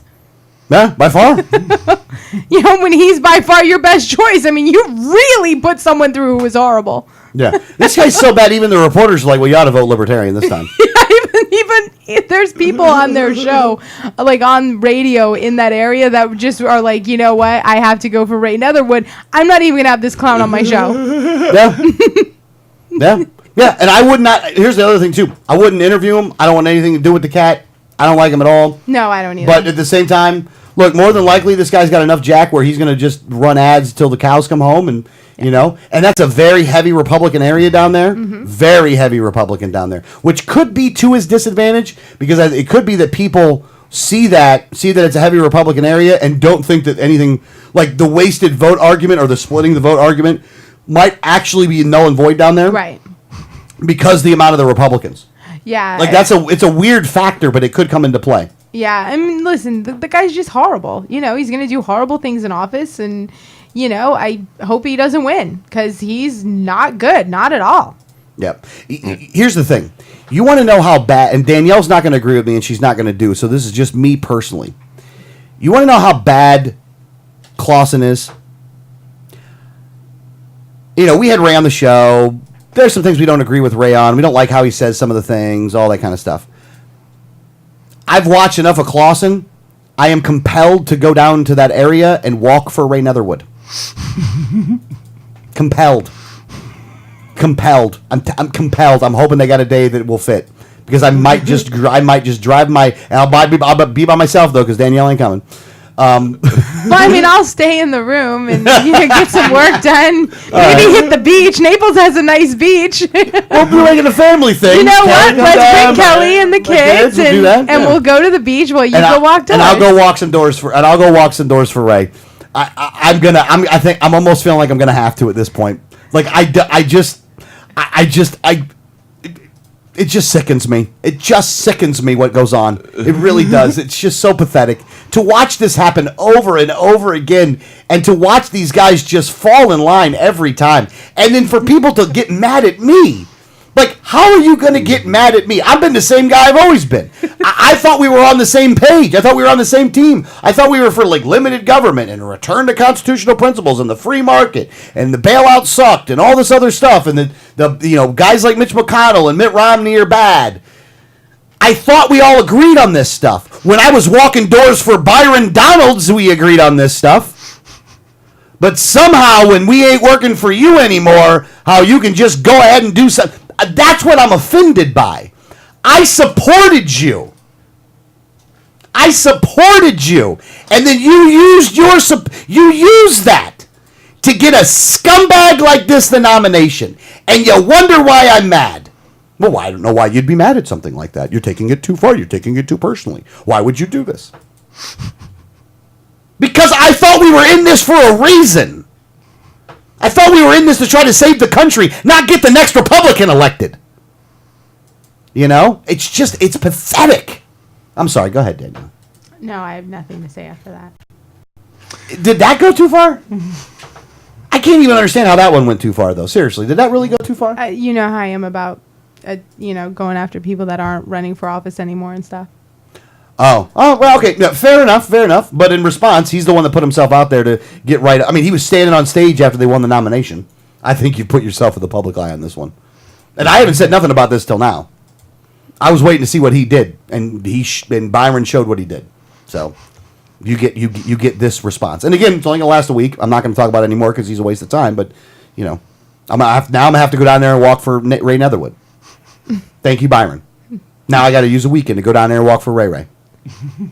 So. Although me and Kelly will get a beach day out of it, so. Yeah, I guess. Well, maybe in that case, you guys are thinking Byron. Maybe that's why you're not upset, because you're like, well, I'm gonna get a beach day out of it. I don't care what. I'm glad he did it. I told him. Listen, to do it. I am upset, but I feel like people who are not out. Listen, he's not doing radio interviews. He's not putting himself out there. He's not making public statements, except being at events and speaking at events. He publicly endorsed him. Okay, but he wasn't doing it on the radio or anything. Posting on your Facebook page that, hey, I like this person is not the same to me as being a public figure anymore. I think he did more than that. He did enough. Okay, well, that's irrelevant. Let's go up to David Jolly and see who he's pissing off today. Because, all these special elections, and I do find Kurt Clausen to be just like David Jolly. Like I almost feel like they look exactly the same, too, when they put on the $3,000 suit. Yeah. Although I hope, since Clausen played basketball, that he's taller than David Jolly. Not that David Jolly was short, but not basketball tall.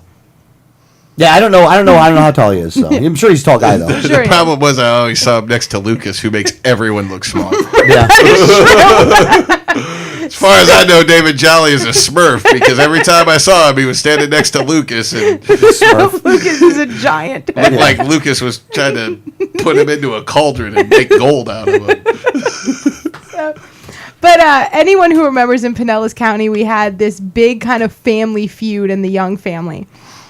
Beverly Young was 100% behind David Jolly and basically said he was the anointed one from her late husband, Bill Young. She was basically mad at anyone who didn't also want this anointed one in office.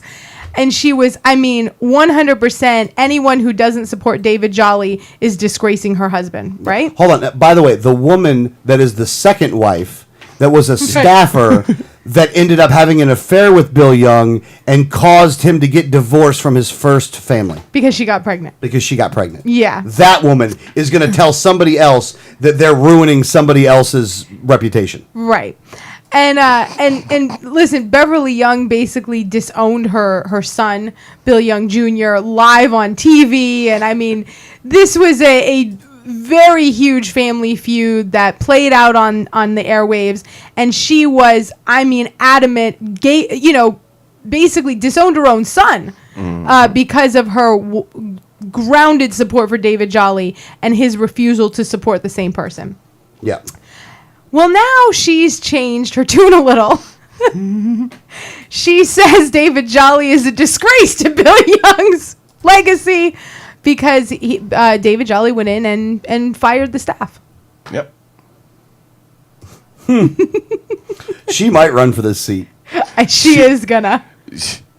I seem to remember her saying she would if there was no good people who stepped up to run. She might run for this seat. To be honest with you, if she runs for this seat, go Jolly.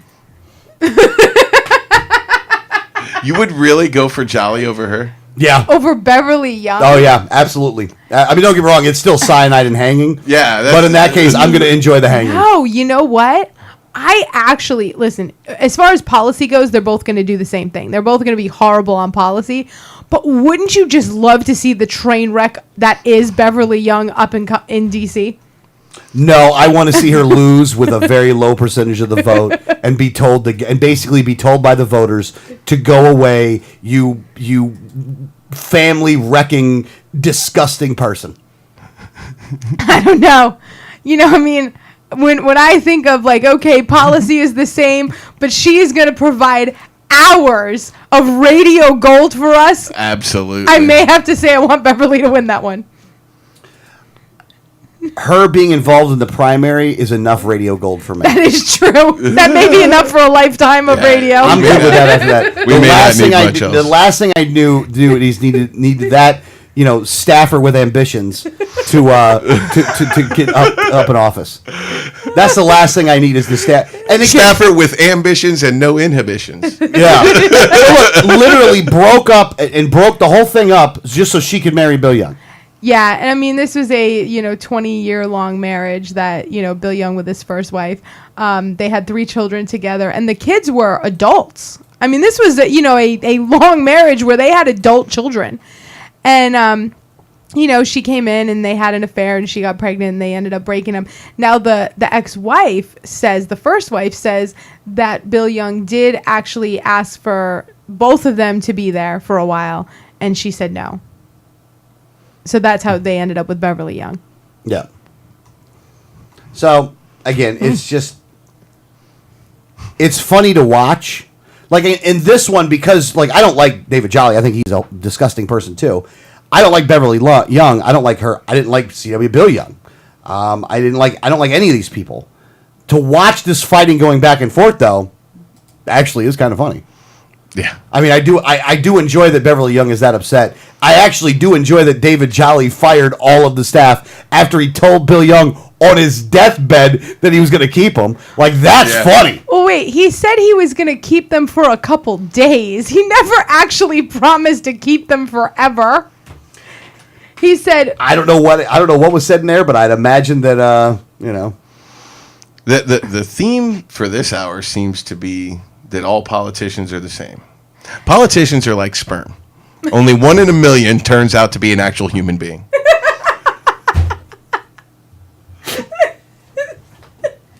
now. Oh my gosh, for this. Okay. Beverly Young said David told him he would keep them at least for a month, except for maybe 2. So they were promised a job for 30 days. And he didn't hold up the 30 days. So now he is a disgrace to Bill Young's legacy, according to Beverly. Yeah, made a mockery out of my husband's life and his legacy. Here's the thing. Another thing that irks me is these people really do think they're way more important than they are. Yeah. Yeah. This guy was on the public dole for 50 years, all right? Right. His legacy is that he sucked on the government tit for half a century. Right. All right? That's the legacy. That, and he would stand on the graves of dead soldiers. So let's get down to the business here. So before you want to talk about, again, she's the one that brought up his legacy. Let's discuss the legacy, Beverly. Let's discuss this. Uh-oh. You had people that were going to compete against him in races, that you had the Republicans get them out of those races. Then, at times that you needed to, Bill Young would go to the funerals of soldiers while he was getting so much money from the military-industrial complex and voted for wars that would send them overseas and get them killed. And then would use their returning dead bodies as a photo op. That's his legacy. Now, I know that the media likes to spin it into something else, and that during the time frame in which he was dying, that we laid low on this. We didn't really say anything. We kind of left it the way it was and didn't want to speak ill of the dead at the time. But since you want to come out publicly and talk about a legacy, let's talk about a legacy. Let's talk about what he was up there and what was going on in Congress. The destruction of our Constitution. The biggest gains were made when he was in office. Agree? Yes. Were the biggest erosions of our civil liberties done while he was in office? Yes. Did we go off the gold standard when he was in office? Yes. Yes. Did we have just printing of money going out of control when he was in office? Yes. Yes. Do we have the Patriot Act, the NSA? Well, the NSA was around beforehand, but we have the Patriot Act, the NDAA. Do we have all of these things? Medicare Part D, Obamacare, so the elimination of Glass-Steagall, which you could argue has a lot to do with the troubles that we're in right now. All of those things were done when this guy was in office. What legacy are you talking about? The fake one that you talk about in your little parties about how you got buildings named after him? Is that what you're talking about? Or the times where you had to actually help soldiers because you voted to send them to war? Is that the legacy we're talking about here? Not a legacy I think you should be very proud of. The fact that you are is a problem. But then again, we understand that you have no soul because you broke up the marriage to begin with. Ugh. Just irritating. You people make me sick. I'm sorry, go ahead. A lot of people loved Bill Young because of exactly the reasons why we hate him, his involvement in the military-industrial complex. But in Pinellas County, in his district, there are a lot of families who live because of the jobs created by the military-industrial complex in that area. If you live in Pinellas County, it's almost impossible to get a good job doing anything other than food service or hospitality of some sort without working for the military-industrial complex. Working for Raytheon, Halliburton. I mean, there's a ton of them down there. Exactly. I used to, the office I used to work in, I sat in my office looking out the window at 6 different military contractors right out my window. Yeah. Yeah. Nope. I didn't know. I would see the names of the companies on the building, and I'm like, well, who are they? What do they do? So I'd look it up. Yep. And every single one of them is a military contractor for the U.S. government. Mm-hmm. Oh, there's tons of jobs in Pinellas County because of Bill Young and his want to bomb everyone mentality. Yeah. There are tons of jobs in Pinellas County, all based around bombing poor people on the other side of the planet. Now, here's the thing, though. Let's say we got rid of those jobs and that money was not being spent by our government, and we had good regulations or the elimination of a lot of these regulations that they have right now, there would still be jobs there. Yes. Oh, absolutely. There would probably be better jobs than the jobs that are there right now. Jobs that don't include bombing people in other places. Well, jobs that include creating something. Yeah. Not creating something to destroy other things. And again, we need... I know people are going to get mad that I even say it this way. Look, we need the military. I love the military. I spent 8 years in the military. I firmly believe in defending this country. I put my life on the line, unlike some of these chicken hawks that vote for this stuff all the time. Because I don't think Bill Young served. Well, maybe he did. I don't know if he did or not, though. He might have. He might have. I don't know. Back in the 40s or whatever. But, so I am not anti-military. What I am is anti-wasting our resources, our humans, Americans, wasting their lives because you guys want to go back to war again. And because you guys want to keep war going. Like, since World War II, we've been at war basically the whole time. You know what I mean? Like, we've tried it your way, you Trotskyite neocons, and it hasn't worked. It has not worked. Things have not gotten better. They have gotten worse. So we need to go back to something, I don't know. I know it's crazy. Something that maybe the people that made the Constitution, the founders of this country, talked about when it came to non-interventionism. And it's like it's such a bad word, like you guys are a bunch of isolationists. No, that's not true. That's a pejorative term used when you don't want to actually engage in an actual conversation of the issues. It's that we should be trading with countries. That's why we're for lifting the embargo on Cuba. Not because we like Cuba, because we like the people there to be able to rise up and replace their own damn dictator. And when you do an embargo, the only people that hurts is the poor people. It doesn't hurt the rich people. It doesn't hurt the people in charge. It hurts the poor people. And you take away their ability to rise up against their oppressors. That's what you do. Right. Ding, ding, ding. We just found why this is all happening, didn't we? Yeah. You keep them oppressed. Yep, keep them oppressed. And again, you want to talk about a legacy for Bill Young? Hey, I'm welcome to have that conversation with you. And I've just kind of laid out exactly why that legacy is not something you should be proud of.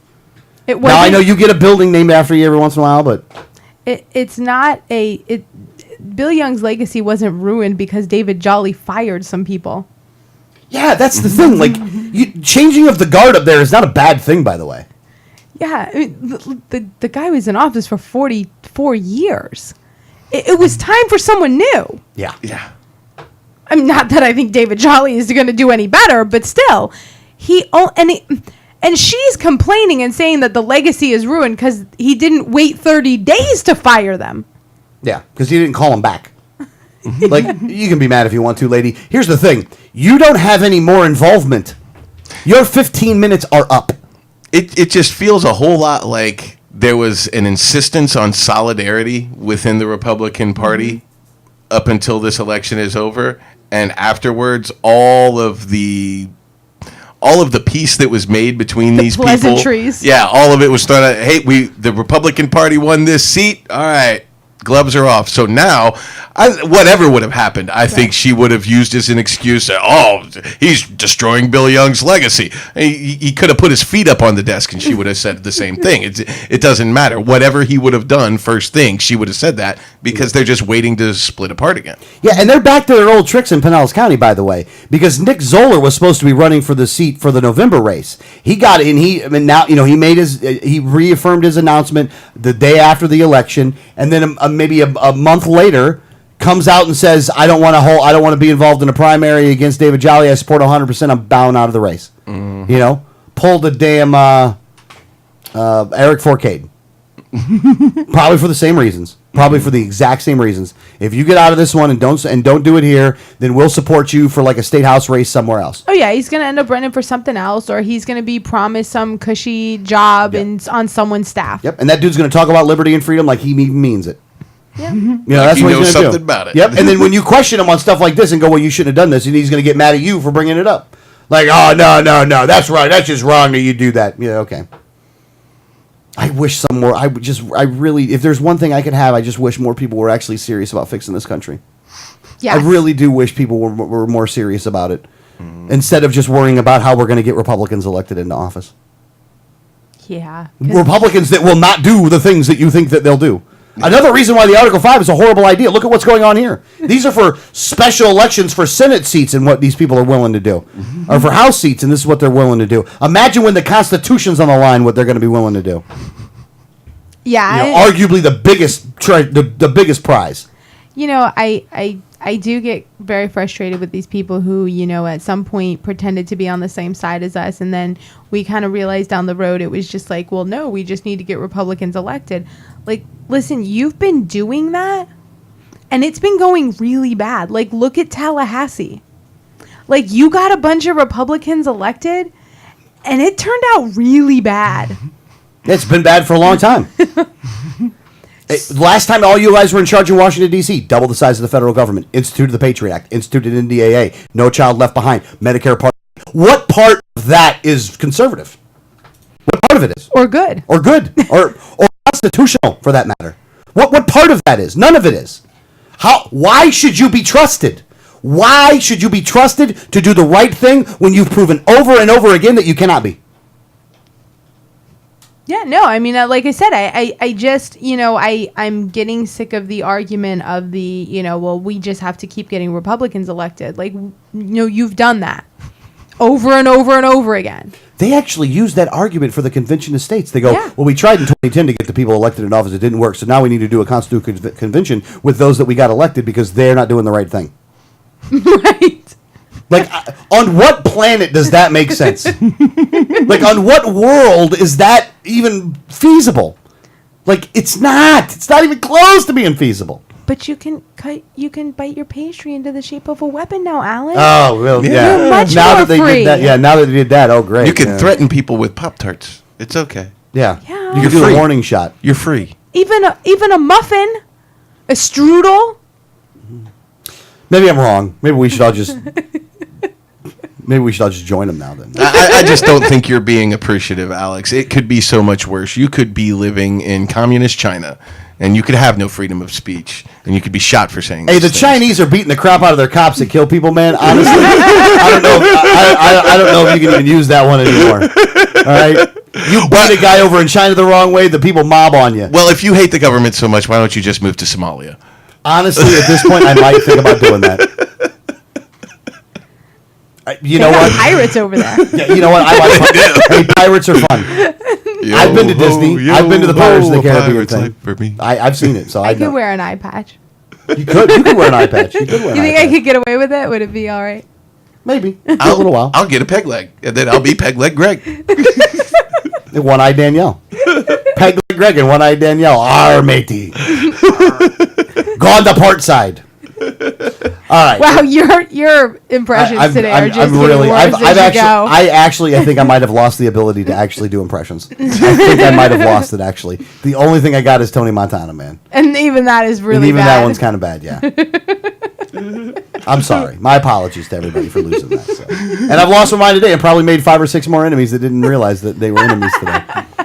So, you know what? In all honesty, I know people go, hey, look, I am trying to turn this anger issue that I have into some kind of a productive thing in a radio show. Hoping it works. How's it working for you? You know what? A lot of people seem to like the show. I do have to say that after we get off air, he's gotten all of the anger out, so he's so to deal with for the rest of the day. Yeah. It does work out for me, because we'll get off air and he'll be like, in such a great mood, like, hey, what do you want to do now? Because he vents everything. Yeah, get it all out, man. It's like therapy. This is like therapy for me. It really is. Fridays are like therapy for me, man. I can get all the yelling and screaming out that I want to, and then I'm done with it, and I can have a productive weekend. And we can go into the weekend being happy. Me and Kelly appreciate it. Yeah.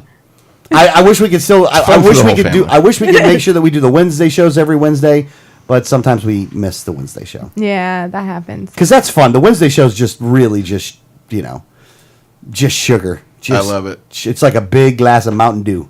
I love it. Which you cannot use before the FCAT now. Yeah. Luckily, I don't have to take the FCAT though. No, it's true. So I don't have to worry about that. I hope they get rid of the FCAT, actually. Well, yeah. I want the BCAT. But I don't want them to get rid of the FCAT to replace it with like Common Core testing. I'd rather them just get rid of state-sponsored compulsory education. Right. Oh, that's a lot of big words right there. Well, He used them all in the right context too. And believe it or not, I didn't get them from public education. Maybe. But Greg, you can bite your Pop-Tart into a gun. Yes. I don't know why you're complaining. These guys are totally with us, man. They're basically libertarians too, right? Yeah.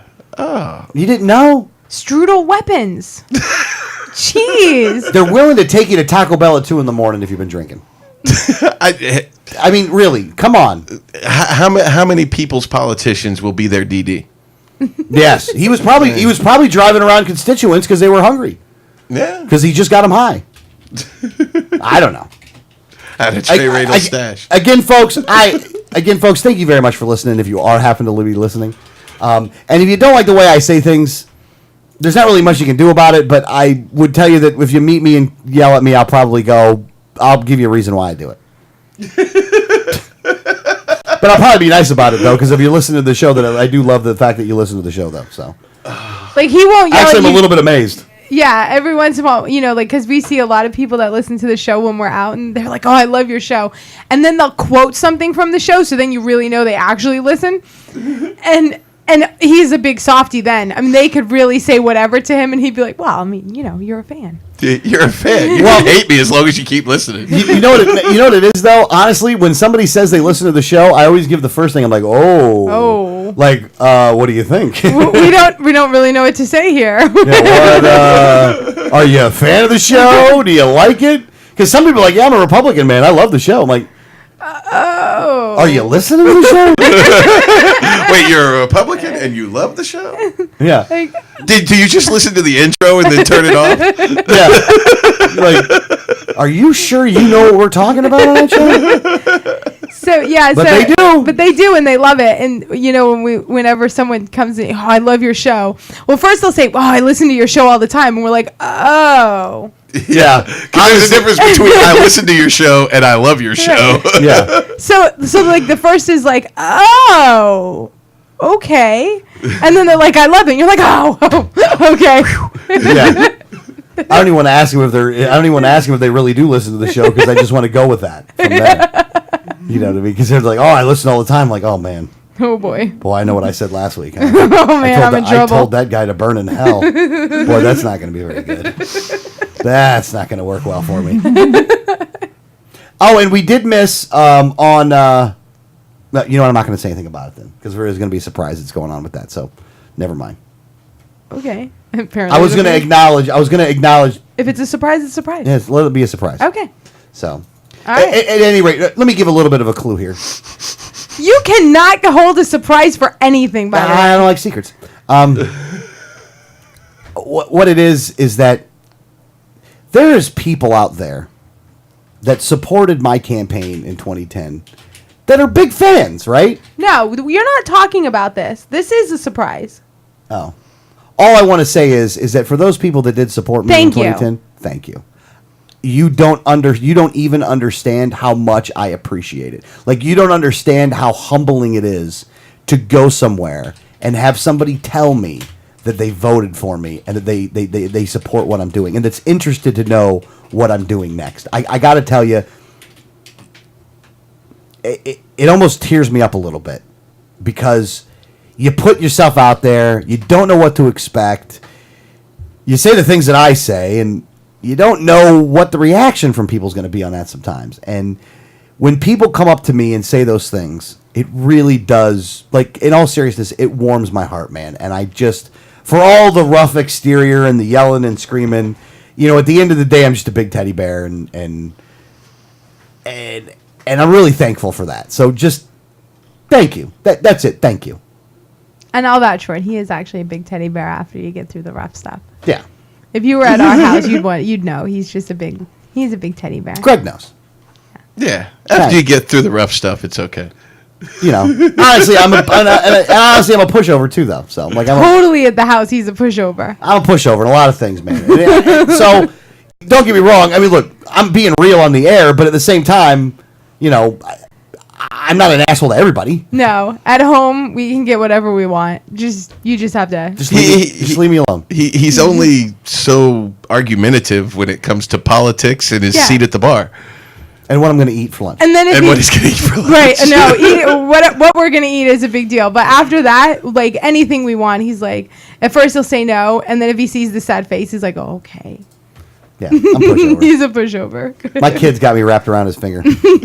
Just wrapped. Everyone in the house does, by the way. Anyone in the house that gives the sad face if he says no, he's like, well, all right. All right. Okay. All right, guys, website, 1787network.com. If you'd like to call the program right now, it's 1-800-525-4032. I can't say I didn't give out the number today. You can't say I didn't give out the number today just because it's 12:03 and technically the end of the show. So, all right, guys, we'll see you next week. This is Liberty Underground.